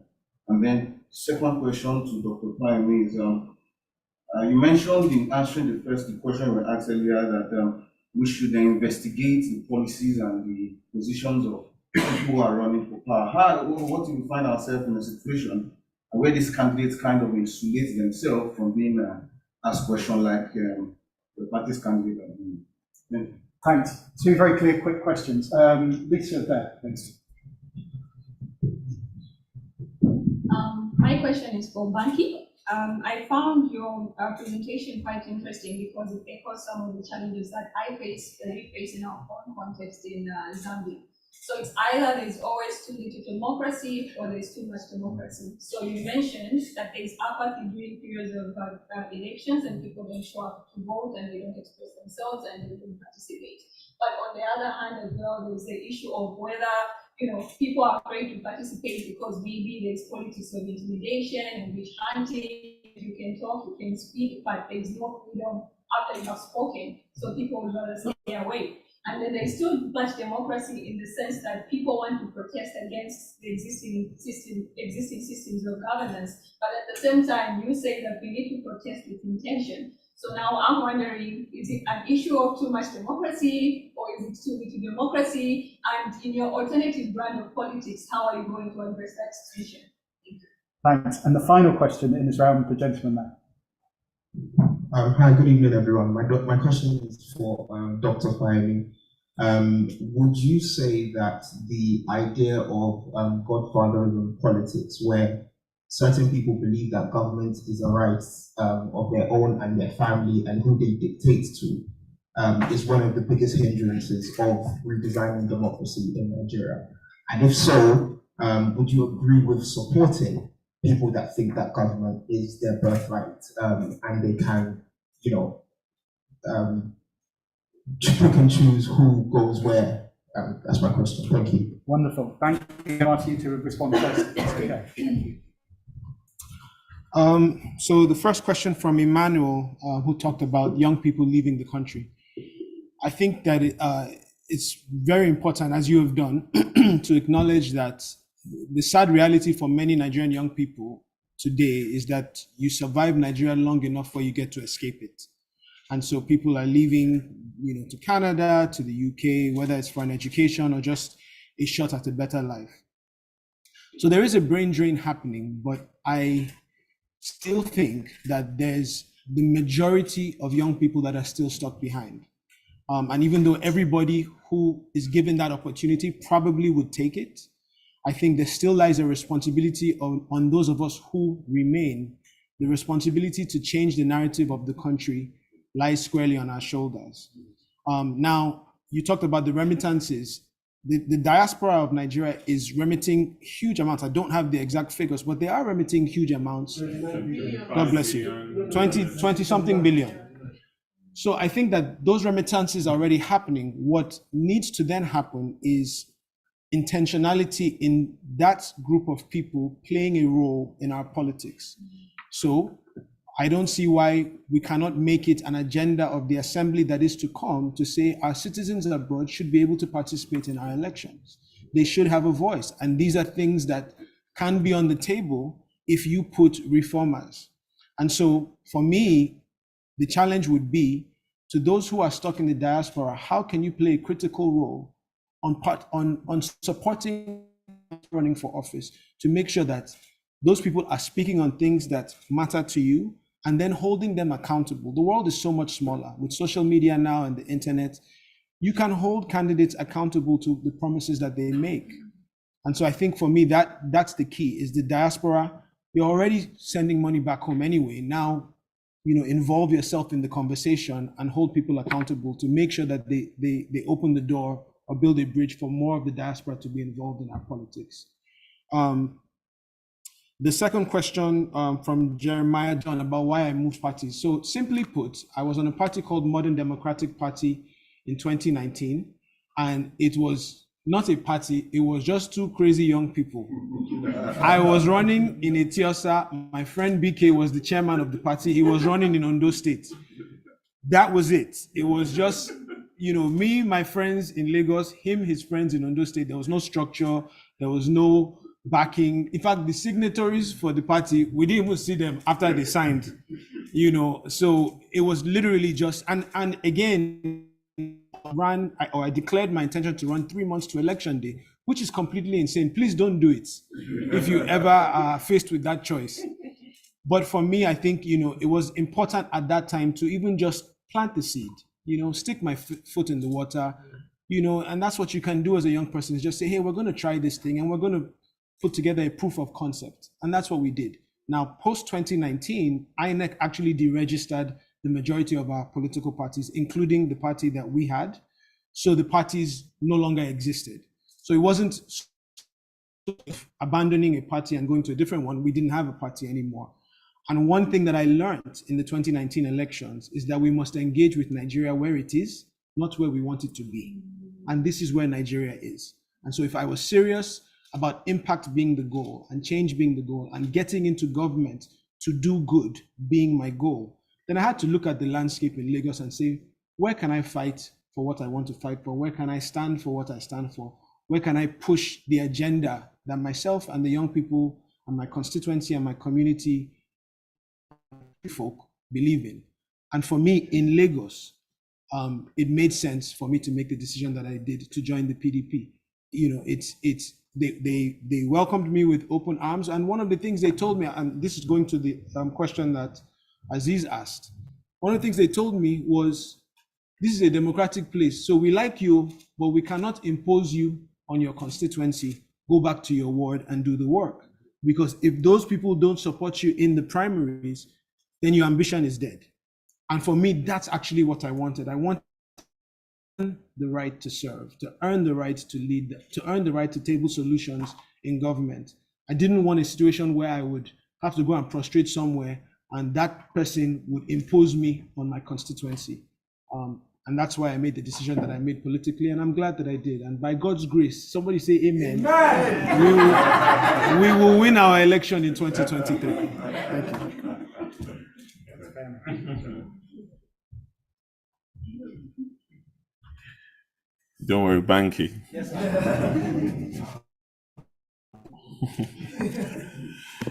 Well, two questions. I asked that you should interrogate what the candidates are saying on a variety of issues that you are interested in. There's no way in a modern environment where candidates will be permanently hidden. It's not possible. They would have to come up with the party manifestos.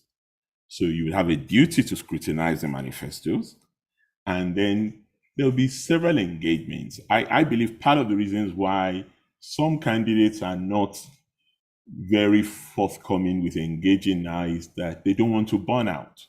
You have a 5-month election campaign. It's not done anywhere. 5 months between the time candidates got their parties got their candidates after the primaries and the election in February is 5 months. So inevitably there would be the opportunity. I mean, my own party tomorrow, for example, would unveil its manifesto. And you would then have the opportunity to look at the manifesto and start questioning what it says it's going to do, how it is done precisely that or not done it in its previous years in office. And if you don't like them, you vote against them. That's the point I was making. I'm not suggesting that you give anyone any preferential treatment. So some would have to speak as surrogates. For example, I mean, I can say this to you. If you're looking for issues around foreign policy in my party, I'm probably the best person you should talk to because I'm the spokesperson for the campaign on foreign affairs, not just the candidate himself. And we have people who would be surrogates for specific aspects of the campaign. That's not to say you will not get the candidate speak, either in general national debates or in specific sectoral engagements. But the important point is you're going to have the opportunity as citizens to query and contest even positions that they hold.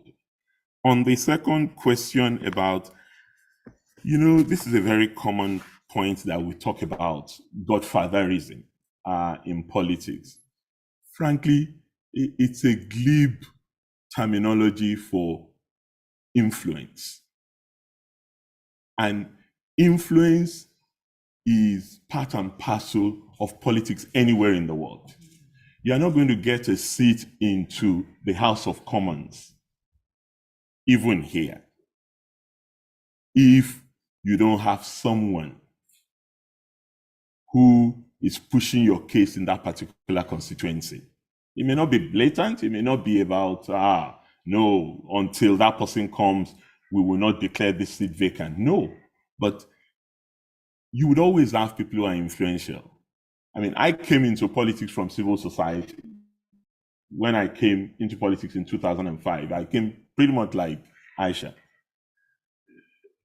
My entire work has been in academy and as a civil society activist.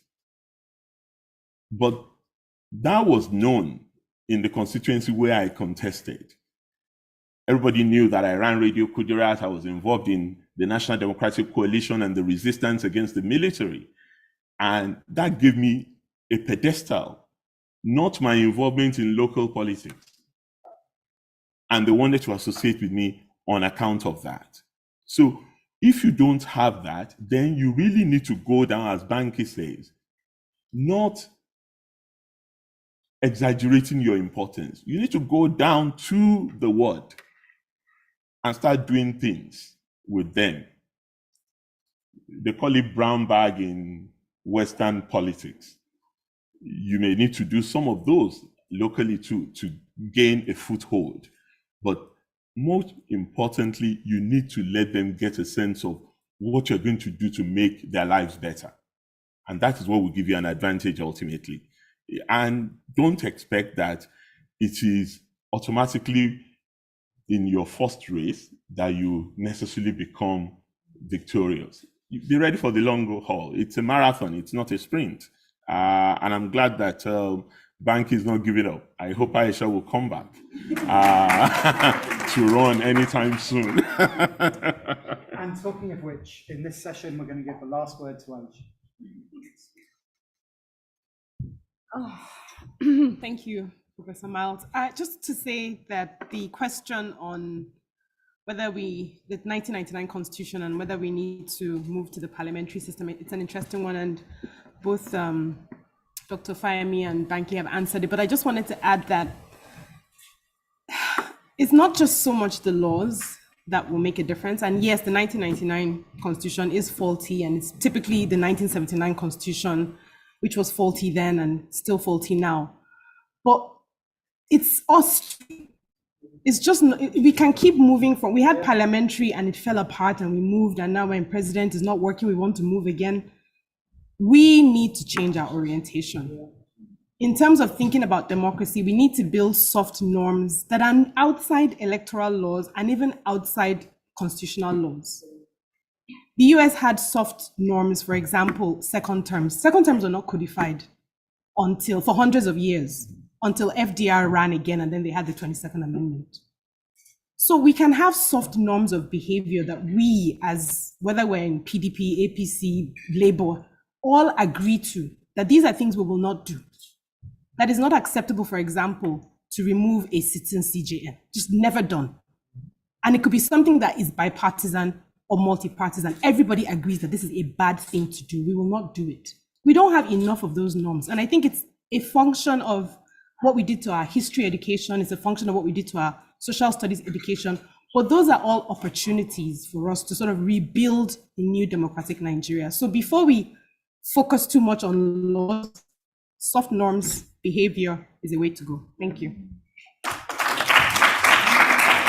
Thank you for your questions. Thank you for our opening fantastic set of speakers. I'm now going to ask our panelists to make a panel. So Samson, Emeka, Portia, please come and join me at the front. I think if you slip into that one, I'll sit on my end.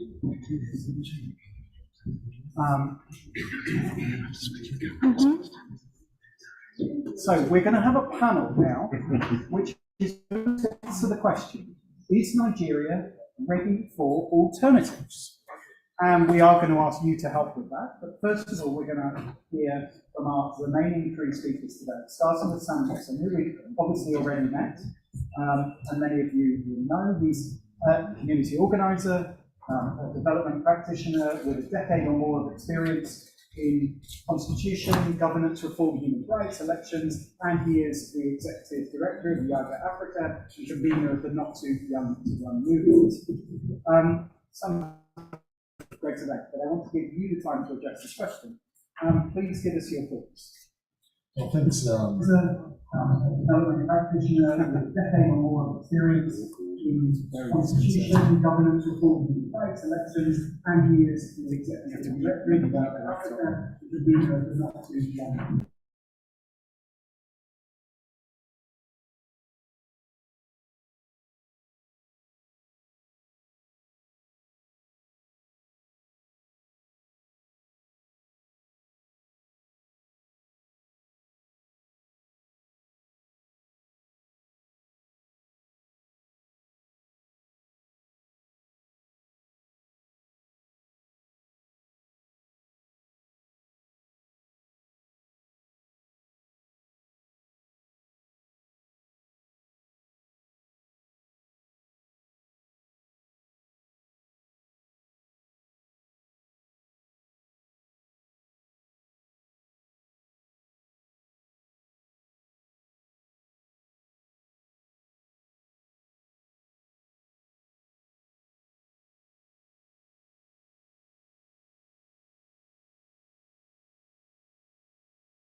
To get this results will help democracy deliver its promise. And I think it's important that we underscore when we talk about alternative politics, we're not limiting ourselves to the realm of public leadership where people need to run into office and they need to be part of public office. The second, for me, is the fact that the alternatives also need to be ready. Because it's not just Nigeria being ready for alternatives. Alternatives need to be ready. And whatever alternatives do outside politics, my recommendation is that it should affect politics at the center. Because if you're providing jobs or delivering social good in whatever aspect, can you reshape that intervention in a way that it also affects what happens at the center? And there are classic examples of how people are working in the education space, people are working in the tech space, people are working in agriculture, and it's impacting and shaping government policies at the federal and at the state level. And lastly, to say that to an extent, when you look at politics, it appears that formal political institutions are not ready for political alternatives. Banking is an outlier. There are a lot more alternative or the new face of politics who can't even make it through those formal political structures. And so you look at what data tells us about 2023 elections, that is a decline in the level of youth candidacy for the 2023 elections. In 2015, 2019 elections, the youth candidacy was about 34%. There's now a decline to about 28%. And there will be a further decline. Why? Because of the cost of politics. There are also issues relating to the lack of internal democracy within political parties. Banki, who is an outlier, knows that his primary was conducted twice. He won the first time. There were some pushback and some contestation. And then he ran the second time.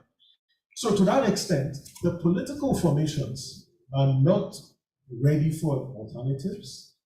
However, the larger population of Nigerians seem to be ready for this alternatives. And in this case, it's young people with a different brand of politics, but also even older people who understand, what it takes to provide the transformative, accountable, and responsive leadership that Nigerians desire. Thank you very much. I'm going to hand straight to Dr. who's our second speaker in this panel, lecturer in politics at King's College London with degrees from here and so as an LSE. She's a visiting researcher amongst other positions at the universities of Maiduguri and Ibadan, and her research looks at development studies, African politics and political theory, and her forthcoming book, which I will mention, is titled Good Governance in Nigeria, Rethinking Accountability and Transparency in the 21st Century. So you're ideally placed to answer this question for us. Thank you very much. So yes, thank you very much to Doris and everyone who's had a role in organising today. It's been a huge privilege to be part of this discussion and really just listen in, and it's an incredibly fertile and kind of stimulating debate. I decided to write a book called Good Governance in Nigeria, partly as a provocation. Sometimes people say, surely that's an oxymoron. But also as a challenge, because I see my role as a student in politics in Nigeria as to amplify, showcase, and render explicit the things that Nigeria and Nigerians are actually able to do that show how we can do good governance, often in ways that are innovative or unusual or unexpected. So it's a kind of statement of optimism and hope. And so similarly, I just thought I'd use my time now to amplify, showcase, and render explicit where I think we've got to with the discussion today, which has given us an incredibly astute rendering of how civil society can engage with the formal electoral process. And so much of what I've said is really just inspired by the august speakers we've been lucky enough to hear from so far. So we've had this idea that civil society can prefigure political possibilities. Samson called this pockets of effectiveness, and we had a discussion of the pro-democracy movement in the 1990s. I think these can be pockets of so much more than effectiveness. We can be so much more ambitious than just being effective in that technocratic way. I think in civil society, we can really incubate spaces which are transformative and empowering. And I think they can be transformative and empowering because they show how people can operate outside of normal existing power hierarchies. And so it's been so inspiring to hear about the incremental process with young Nigerians now really holding their senior, older, often male leaders to account. But that is a really costly thing to do. There can be a backlash. And so I think what you're talking about ultimately is not just a kind of a revolution in terms of who holds office and what they do with that power, but it's a social revolution. Are we willing, are people brave enough to take on new social relations where you can ask questions and you can criticize?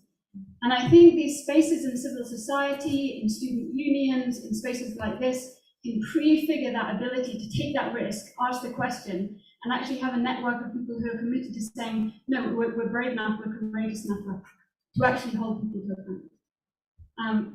I think these associational networks, what I've seen in my studies is that it's great when these have an online, but they need to be nourished by offline networks as well.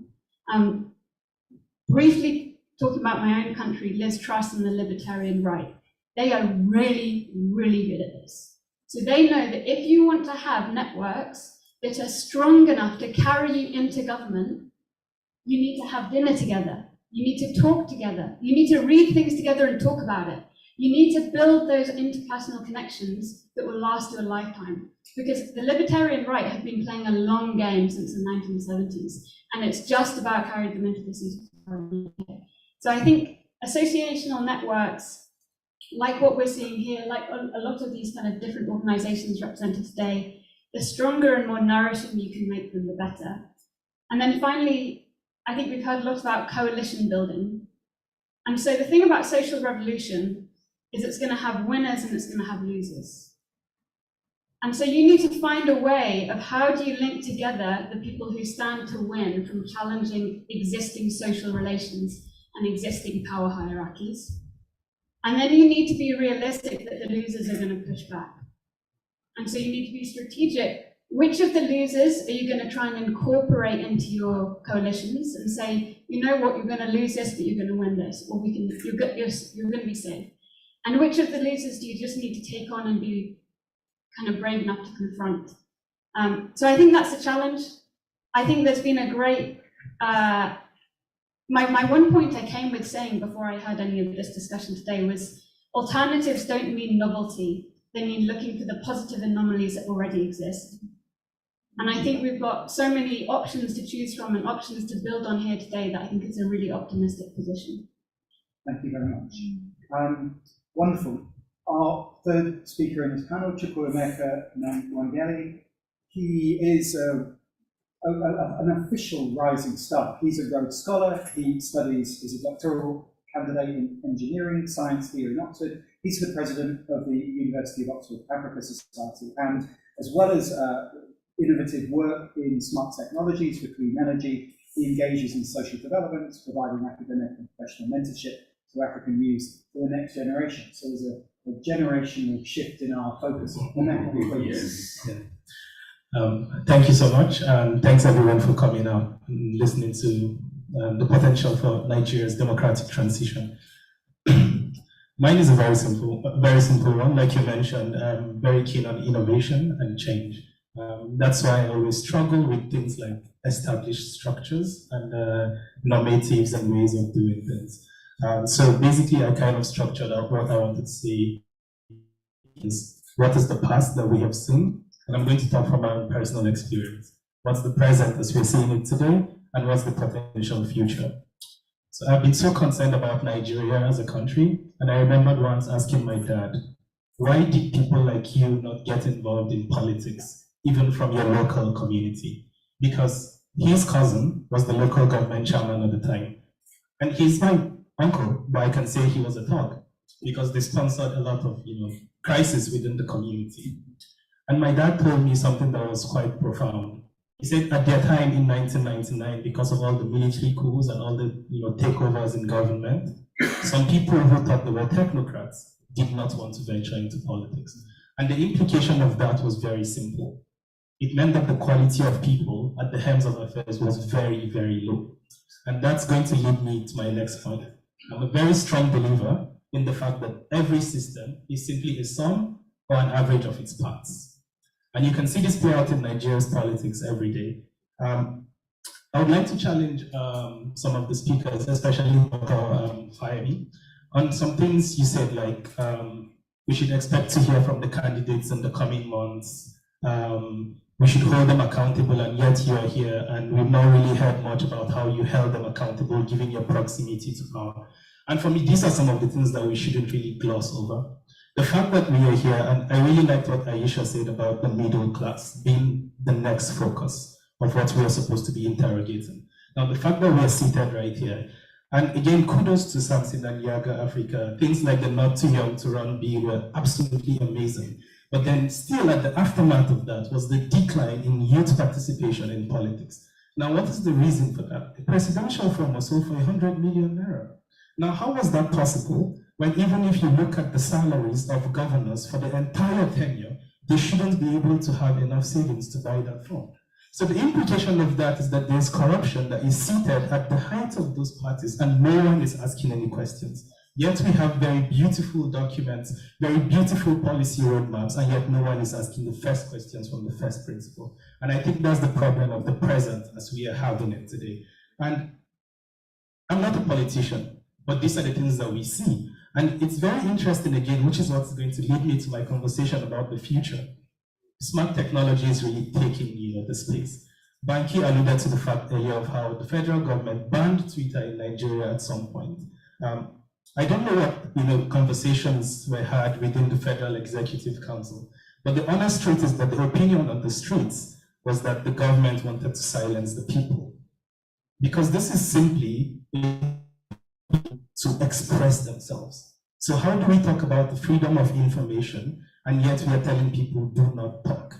feel like that's a very, very big problem. And these are things that are quite easy and very simple for us to all address.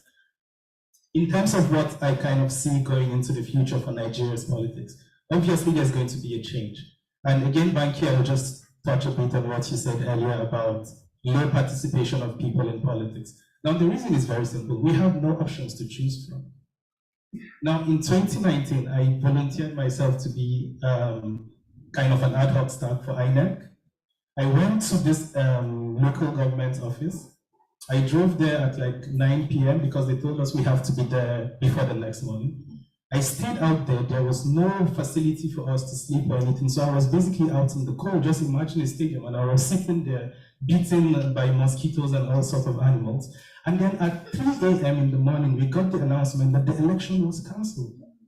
Now, how do you expect someone to want to involve in that kind of process?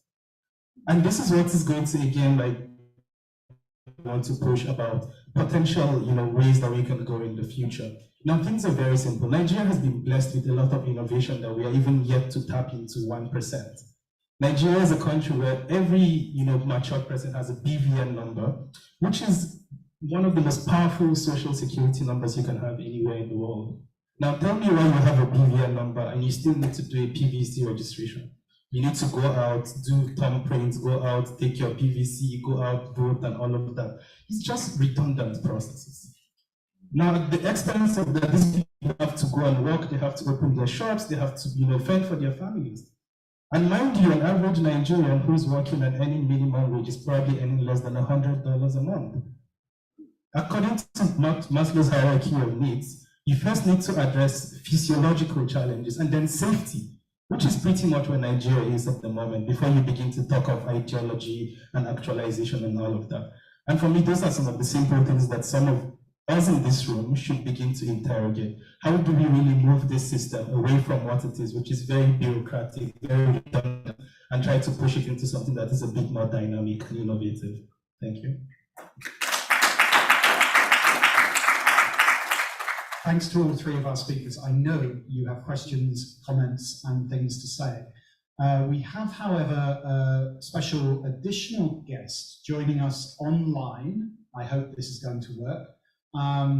Someone who really doesn't need an introduction, but is a good friend of St. Anthony's College and the African Studies Centre, and that is His Royal Highness Sanusi. He'll be joining us now online, I think, with his comments on the event so far, and his ideas about the subject of this panel. So let's try and bring His Royal Highness in. Hi, Miles, can you hear me?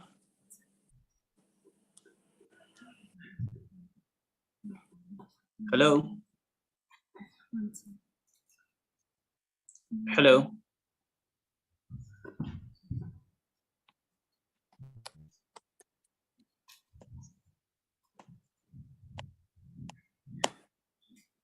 Hello?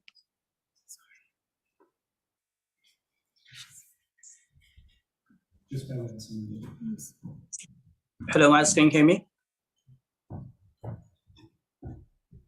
Hello?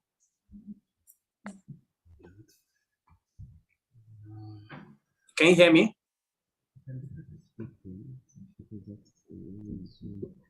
Oh, no. I can't hear. Can you hear me? Yeah, that's why. If you start speaking, hello? I'm speaking. I can't. Can you hear me? Miles?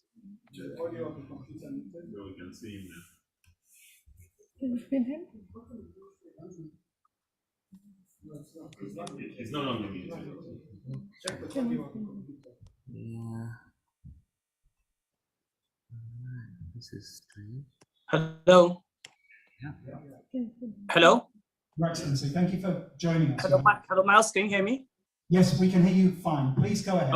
Okay, good, thanks. I think I was muted from that, and thanks, Miles, for this invitation. And I do apologize that I'm not able to be with you there physically. I would have wanted to see my friend Kayode and my friend Aisha and all the other members of the panel. I must say that I came in late because I did have a meeting before joining here from France, but I did catch His Excellency Kaide Fayemi's speech, and I would like to probably make my comments around some of the conversation that I followed when joining. So maybe one way to start is to say, just last weekend I was in Nigeria where I gave a speech at the Kaduna Investment Summit. And that speech went through a lot of the issues that we're facing from an economic perspective. And that dovetails into the question of debt, for example, that Governor Fayemi answered. Now, one of the biggest problems I have, and this is why I think we should never underestimate civil society, is the way political society simply gets away with murder in African countries.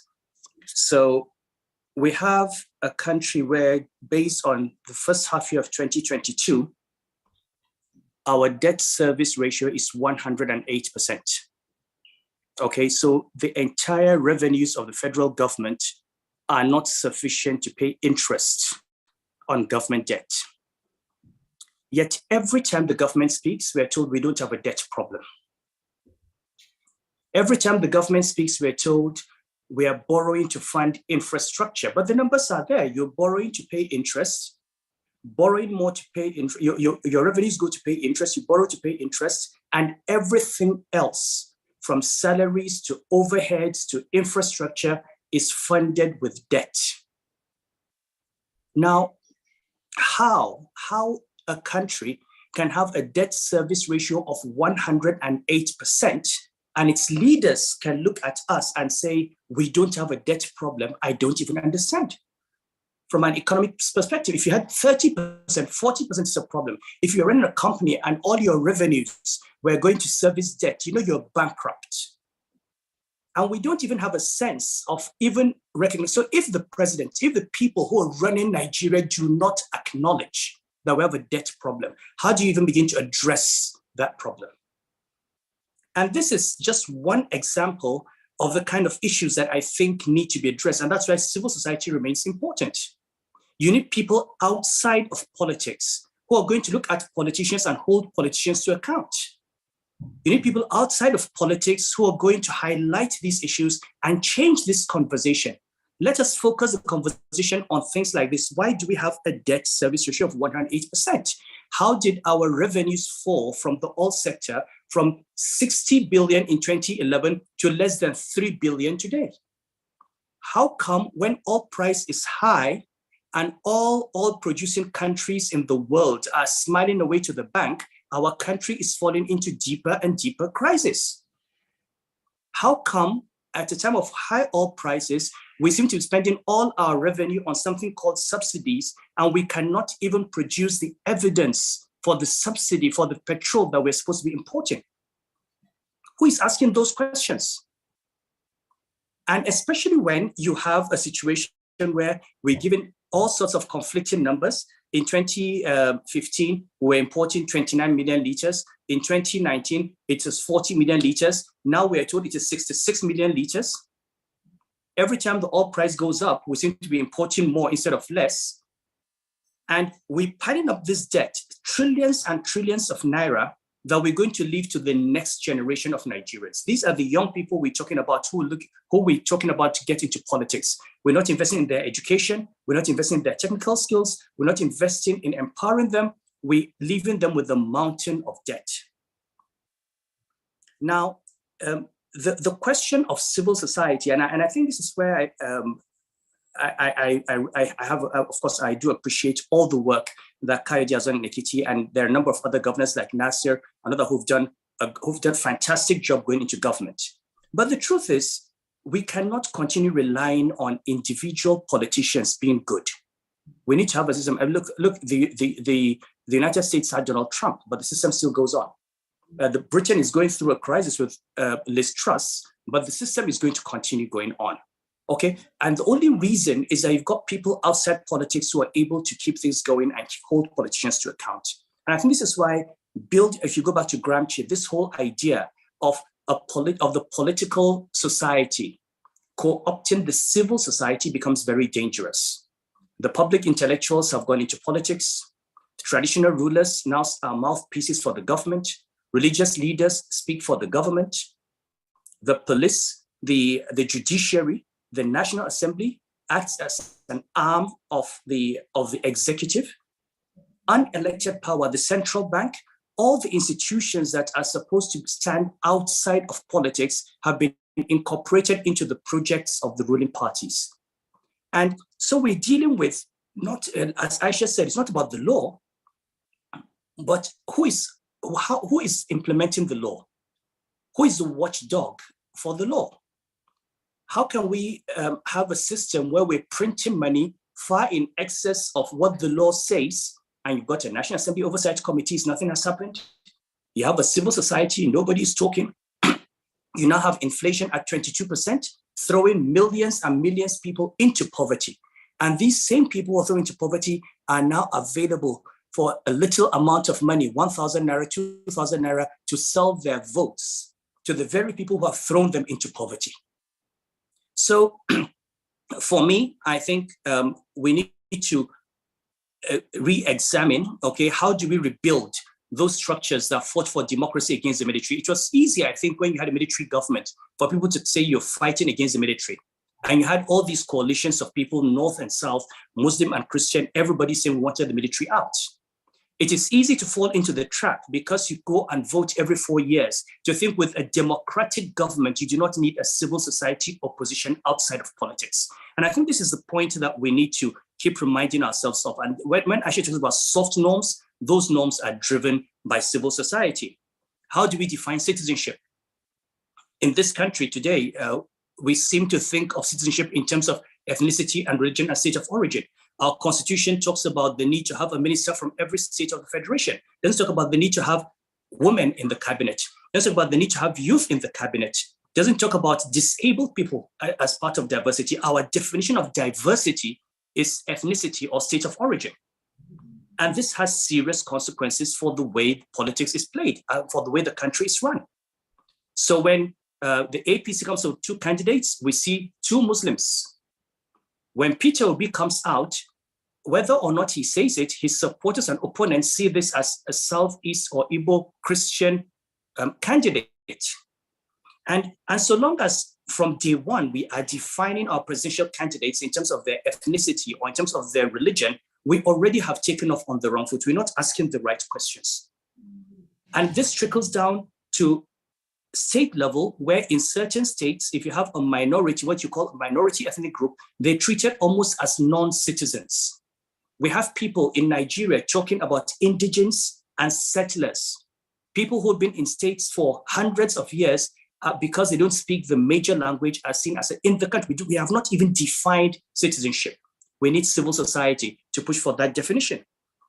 We need to redefine diversity. We need to protect the independence of institutions. We need to defend individual freedoms, because if people speak and they are victims of state persecution, you need to have people outside politics who are going to fight, who are going to resist the abuse of power by those in politics.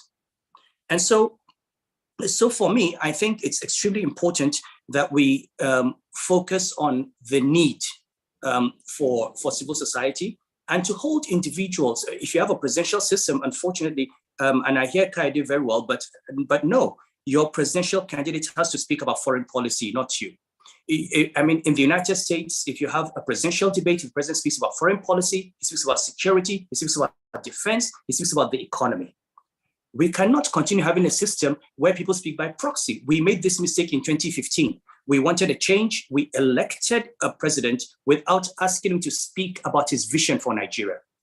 We didn't know whether he understood monetary policy or inflation or debt. We didn't. And you know, we have to continue asking these questions. We can no longer have Kayode Fayemi, PhD political science, speak on foreign policy. We have no guarantee he's going to be the foreign minister. We have no guarantee that even as foreign minister, he's going to be the architect of foreign policy. We want to know what is the president's understanding of foreign policy. And I think these are the questions that need to be asked. Now, maybe we have 5 months, and I think I agree totally with Aisha that until we begin to interrogate these candidates, until we begin to ask these questions, let us bring out these issues that are not being discussed. We're not talking about women. We're not talking about diversity. We're not talking about youth. We're not talking about citizenship. We're not talking about the management of the economy. Everybody is speaking in terms of, with due respect, Kaede is an exception. He's one of the few exceptions in politics. His presidential candidate said, "Emilokan." That is now a new phrase in the vocabulary of Nigeria. It is my turn. Okay, that was the foundation. That was the basis for the initial campaign, and many of them are like that. It is my turn. It is none of my ethnic group, some of my religious group, and until we all come together and start saying, "Look, we're tired of this." Okay, these are the issues we want to be addressed, and then be able to continue after elections, holding our legislators and the executive to account. We're not going to have change. Now, I don't think we're going to have a perfect system. I think we're going to make mistakes. I think this is all part of growing up and growing democracy. But if you are running your economy the way you're running it, and if you continue having this winner takes all attitude, and if you continue not addressing these issues, you've got to look over your shoulder at Mali, at Burkina Faso, at Guinea-Conakry, and see what is happening in those countries to those democracies. And we don't want that to happen to us. I think civil society becomes critical, and we need to really focus on civil society. And so my contribution is to thank, I thank the panelists. I appreciate all the comments made, but this is these are the few words I'd like to put in on this.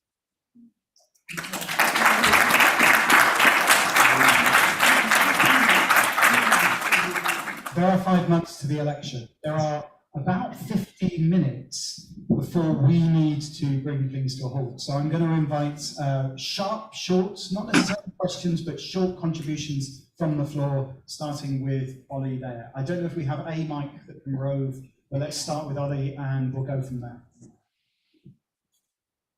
Can everybody hear me without the mic anyway? Yeah. To pick up on what His Royal Highness said, so 2 quick comments. To pick up on what His Royal Highness said, civil society is very important, but I think some of the civil society institutions that we're looking to can even be weaker than they were in previous years. If you look at NBA, for instance, that was one of the pillars of maintaining democratic space. NBA itself recently released a list of 48 new senior advocates of Nigeria on which there was not one single female name from the practitioner list. There were 2 on the academic list, I think. And if the civil society institutions themselves are being turned into corporate titles for hire, then we need to start even further back with the building blocks of those things that go forward. My question, direct question to the panelists is, we've heard a lot about youth, a lot from and by and about English-speaking middle-class young people who live in cities like Lagos. But elections in Nigeria are won and lost in towns of 15,000 people in Kogi State that don't have light, where people are not in the banking system, don't have BVNs, that we don't even know their names, let alone being there. So my question really is, what is the organic link between this kind of new politics and that electorate, and how do you get it? Fantastic question, thank you. Please. Thank you. My name is Catherine, and I'm a PhD student at the Institute for Development Studies at Sussex. My question, not quite question, but comment, is on how the government understands what the people are saying when they protest. I remember that during the NSAS protest, there were quite a number of people that were talking about it in terms of, yes, these are the angry generation of people, acting out the way they usually act out, until it became so serious and they couldn't just ignore them anymore. And then next it became, oh, this is a structure, that started during the military regime and they're trying to unseat the government. And then there were so many, states saying, okay, this one now, it's something that they're trying to unseat the government and they're trying to change the government, clamp down on them and do all these things. I don't think that there has been enough time to understand what citizens are saying when they protest. And I find that that's also what is happening right now with the OB movement, because there's some sort of a struggle to understand what is happening. or even a denial of what is happening. I think that they're being dismissive of this movement and the power of the movement and the influence that the movement is having. I think that when citizens protest, when citizens are shouting, there is a need for the government to sit back and listen. What are they saying when they're shouting and when they're protesting? Not just the anger, but what they're saying in terms of representation and their voice. Thank you. Thanks very much. The gentleman at the back with the tie there. Thanks, Madam.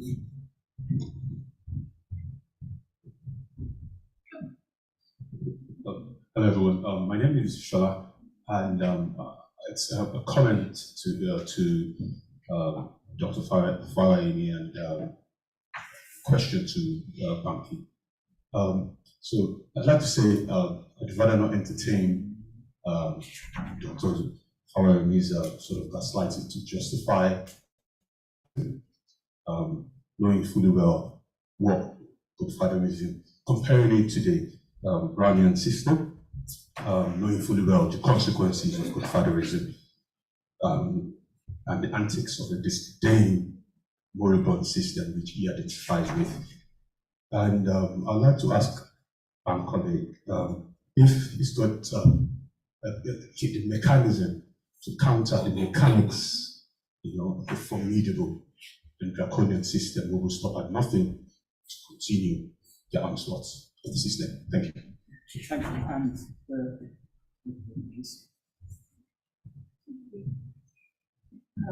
hello, I'm Sauda, and so my point is about, well, this afternoon I attended a talk by Professor Durkon, and his topic was, can the Nigerian elites gamble on development in Nigeria? And so he made a very interesting point about how Abba Kyari, may his soul rest in peace, after his sort of conversations with him, he realized that the people in power spend about 10 minutes running Nigeria and the rest of the time servicing the people that put them in power.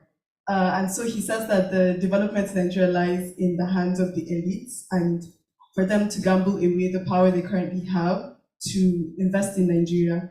And I'd like to tie this back into what like he said about us working with the Nigeria we have for the Nigeria we want in the future, as well as Dr. Portia mentioning that you need to have conversations, have dinner with people, develop a relationship in order to get sort of where you want to be. So I wanted to find out what the panelists' thoughts are on working rather than with the weaker civil societies, or rather the elites that sort of know better, working to convince the elites that have the power to sort of gamble away on the power they have in order to invest back in Nigeria.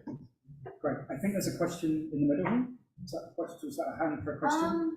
Yes, it can be. Fine. You look like you were about to ask a question. Hello, my name is Emma, I'm in African Studies, and I was thinking about what Banky was saying about these steps to actually registering to vote, and I wanted to hear people's thoughts on whether that can be made more accessible, where if that's an issue, how can that be made more accessible for people to register to vote? Great question. And then finally, right at the back, just to inconvenience Madeline. Thank you.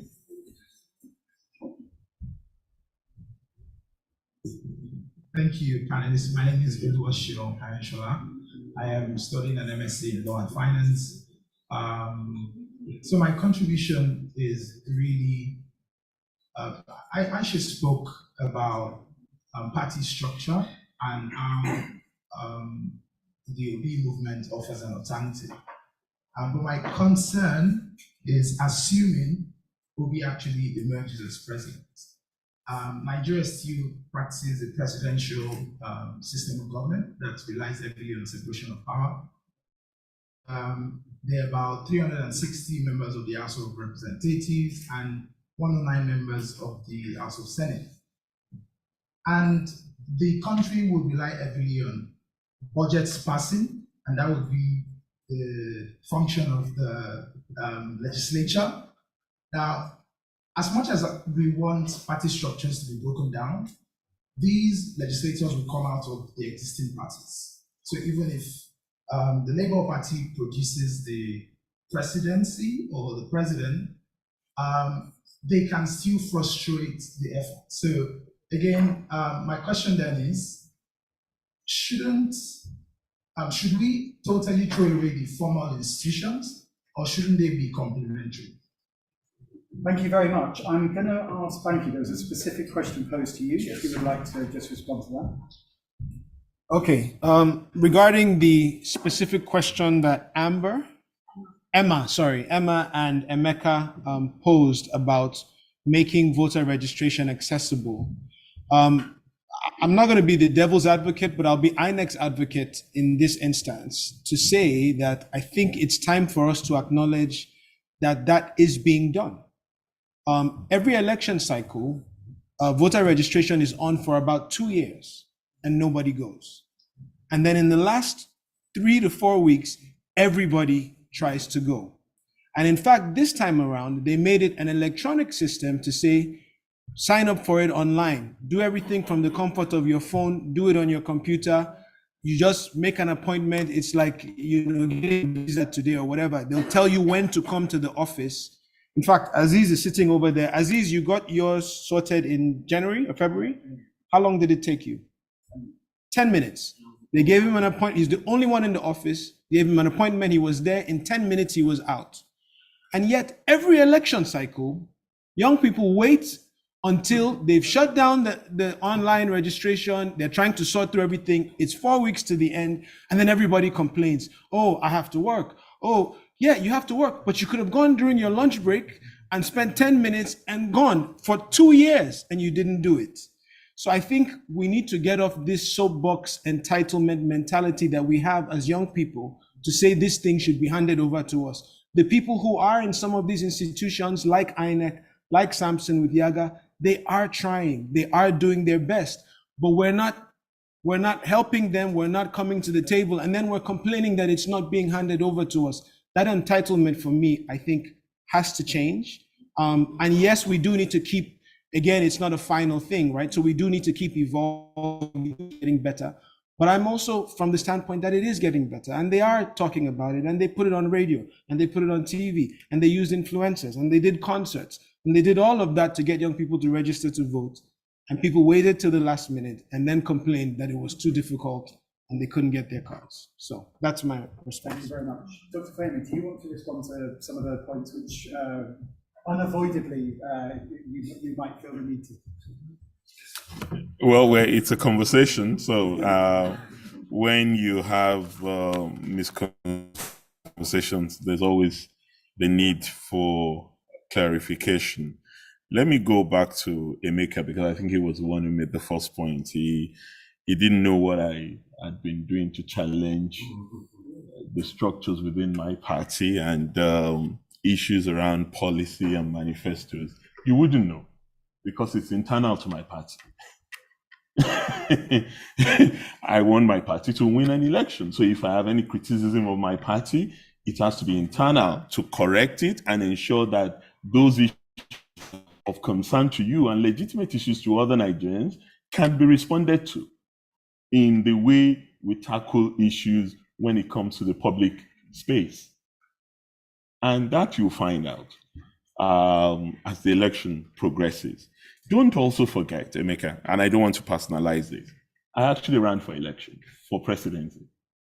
And I also shared an agenda with Nigeria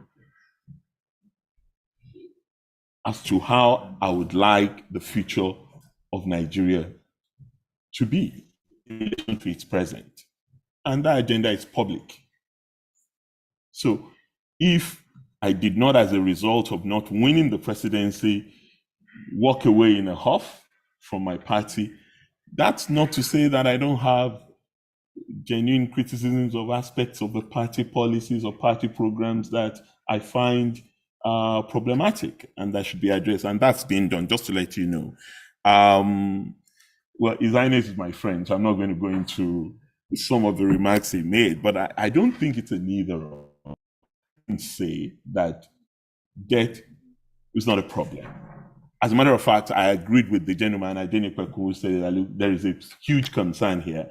But from the perspective of big government, and even economists, and His Highness is an economist, he knows more about it. There is a view that debt as a ratio of GDP is not a significant problem, but debt as a ratio of revenue in the country is clearly a problem, because what is spent to service debt is even more than what the country is earning. So that is not an issue that I have any disagreement with His Highness on. On the place of civil society, and I did make this point in my remarks, my issue as someone who comes from civil society is to say you shouldn't counterpose civil society as this antidote to political society, because it's a false dichotomy. The things I fought for as a civil society leader, as the director of the Center for Democracy and Development, are also the things that I am still fighting for as a governor in political society. So it speaks more to your own convictions and your own values rather than the labels that we give it. I mean, and civil society has a lot of role to play in Nigeria. However, we must also problematize civil society. And I can say that because I'm part of civil society.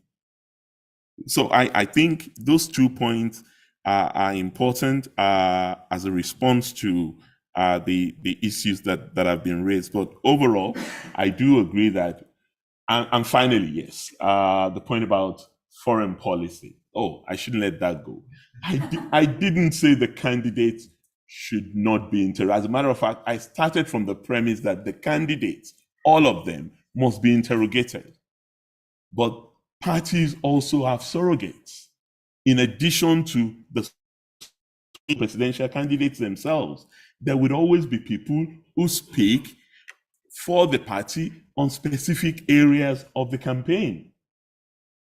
And I just use the example of foreign policy. Of course, His Highness is absolutely right. The candidate must have a position. The candidate must be interrogated on foreign policy perspectives and how he is going to run the country's foreign policy agenda. No, absolutely no issue with that. And on every other issue, not just foreign policy. Thank you. I know there are more questions out there, but we are about to finish, and there will be time over drinks and nibbles upstairs to continue the discussion, as they say. But I'm going to ask each of the panelists to come back briefly now on any of the questions that have been raised that they want to briefly comment on. Yeah, so I think my brief response is going to be to what Ollie said. I think in this room, it's easy for us to feel like good governance is about aligning Nigeria with international best practice. And I think if we look at the experience of the Southwest since 2011, when you get all of these progressive governors holding state governorships, and then you've got this question of, well, why don't they hold on to power? Why don't they always win? And that, I think, puts kind of this international technocratic vision of good governance on trial. And I think some of the opposition to that was spurious, of course it was. We know there are rascals in the PDP, and Benue has written compellingly about this. But I think some of it was genuine. And I think there's a lot of well-founded worry that technocracy cloaks certain vested interests, and they're being put beyond scrutiny by this kind of Oxford-based, very cosmopolitan way of kind of conducting debate. And so I think the challenge there is, how do we find those locally embedded forms of accountability and transparency that do exist, but maybe look a bit different from like budget IT putting their like documents online, and then you need a degree in finance to read them, and really take seriously that there are multiple different ways of performing those values of accountability and transparency that speak to people who aren't in this room today and don't have the kind of privileges to be part of this conversation. Thanks for the opportunity to drop the final comments. I guess some of the questions were very, very interesting. I really love the one about the elite campaign with development. It's oftentimes an issue that most times those in political power tend to weaponize poverty. Not explicitly stated, but as seen in the kind of policies that we oftentimes implement.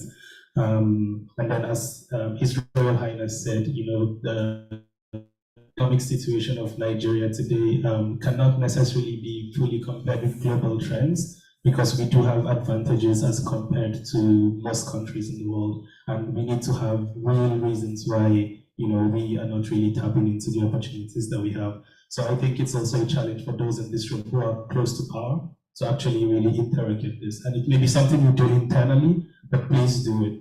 And then if it's possible for the people to know the kind of efforts that are being made so that they can have more trust in their leaders, we think it's absolutely necessary. And that's where the idea of transparency comes from. We can't just be looking at documents, like you said, without really understanding some of the basic nitty-gritties.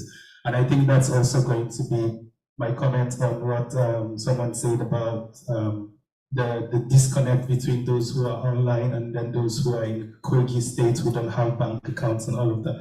I think it's very interesting, but I think what's of hope to me is the fact that at least 90 million mobile phone subscribers are in Nigeria today. So that's a significant amount of the population, and it's not a part of the population that we can gloss over. If we use a very simple correlation between people who have phones and people who don't, I mean, I can argue clearly that everybody in Nigeria is connected to someone who is connected to the internet. So what it means is that basically the communication can go as far and viral as possible. And I like to be very optimistic about that. That being said, I'm not very convinced that those in power are very happy with that situation. Hence the issue of weaponizing of poverty, as we can see over and over again. I think then the next thing I was just going to talk about is I would like to just build what you said and what His Royal Highness said, to say we are very happy to give the floor to all the top politicians to come so that students can actually interact with them. And if it's something that you can do within your capacity as a former governor and as a top leader in your party, we would absolutely appreciate it, as we would want to listen to our potential future leaders. Thank you. Well, thanks. So the point about voter registration, and I hear the question, and I think where Nigerians want to get to is a point where I don't need to have a voter's card to cast my vote, as long as I have a national identity card. And that's where Nigerians want to get to. Are we there yet? No, we're not there. But can we get there? Yes, we can get there if we're willing and ready to make those bold decisions. And I see that to a large extent we're on that part. But no nation succeeds without trust. All of the challenges, inability to make progress with respect to reforms in our electoral process is centered around the whole concept of trust. Nigerians don't trust political institutions. Political institutions, on one hand, don't trust Nigerians. And you can't blame Nigerians for not trusting political institutions.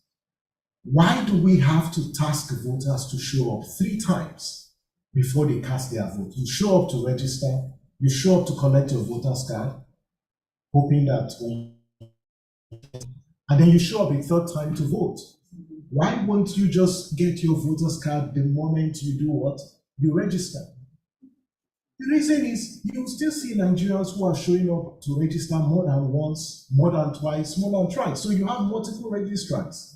In the last phase of registration, there were over 46% of people who showed up to register who registered twice, double registrants. So it's about trust, and it's on both sides of the divide, both from the state but also citizens. And trust is that lubricant, is that oil that makes this relationship between the state and society really functional and delivers results. Only the point you made about organic link. Young people are not showing up for elections. In 2019, there were 51% of young people who were on the voters register. Of that 51%, for the presidential elections, the turnout for young people between 18 and 35 was 29%. Only 12 million of the 46 million young people who were registered showed up. In the governorship election, it was 29%. That's about 12.4 million people. And so young people are not showing up when it comes to elections. And this is why for some of us who are watchers and working on this, we are watching to see what happens in February next year. Whether these same young people will show up. Because this wave that we see is not a new phenomenon. We were there in 2015. So it's not new. Maybe the actors are new. Maybe there's some level of disruption.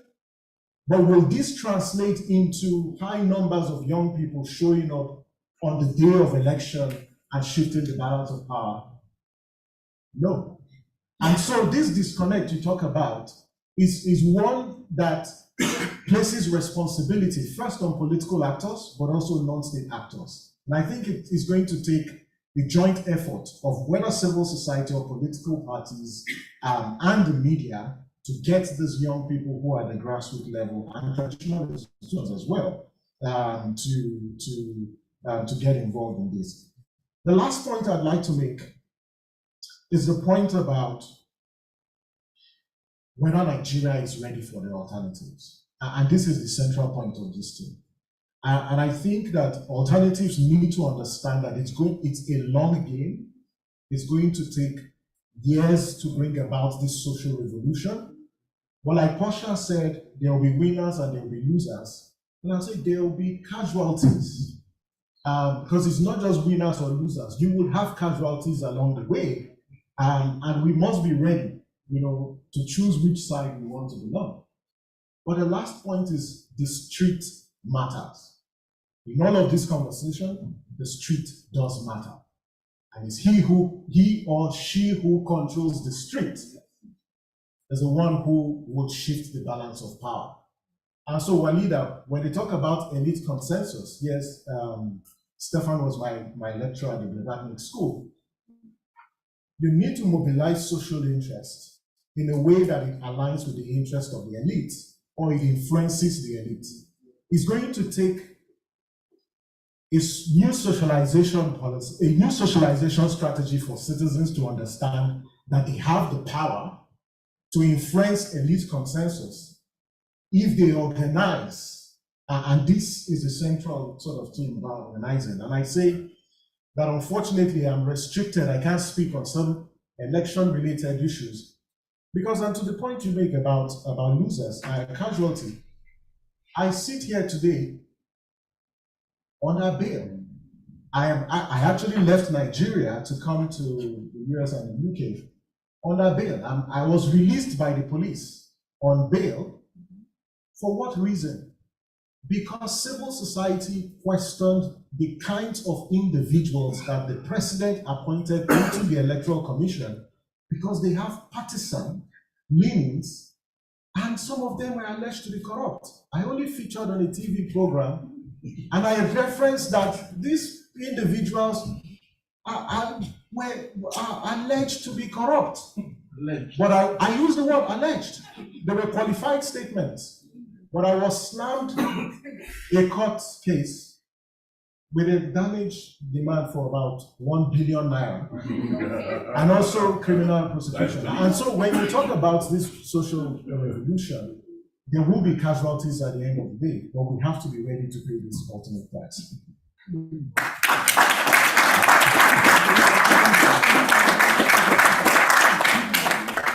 I want to thank you for all of your questions and comments and contributions. I particularly want to thank all our speakers, both online and in the room. Your contributions, your ideas, your arguments have been immense and have made the day what it is. I want to thank AFOX, I want to thank IAGA Africa, I want to thank Madeline and Adrita and the other people who have been involved in the technical support for this event. All these events are collective and organised by many people, but on this occasion, I want to make it clear that this event over the 2 days was really the vision of Doris Akenwa, my friend and colleague at the African Studies Centre. And she's still busy, she's clapping herself. She has no idea that, so she came to us with this vision for an event that would specifically and unusually steer attention away from big men politics, from voting on a day and a construction of politics as elections and state house, and the construction of politics about, yes, all those things, but also the streets, culture, music, and all the interactions that we've had today. And while over the last couple of days, we unsurprisingly have not fully redesigned democracy, we have taken some interesting and important steps in that direction. So I particularly want to thank Doris. Thank you all for coming. There are drinks and snacks upstairs. Please join us for further discussion and undisciplined arguments.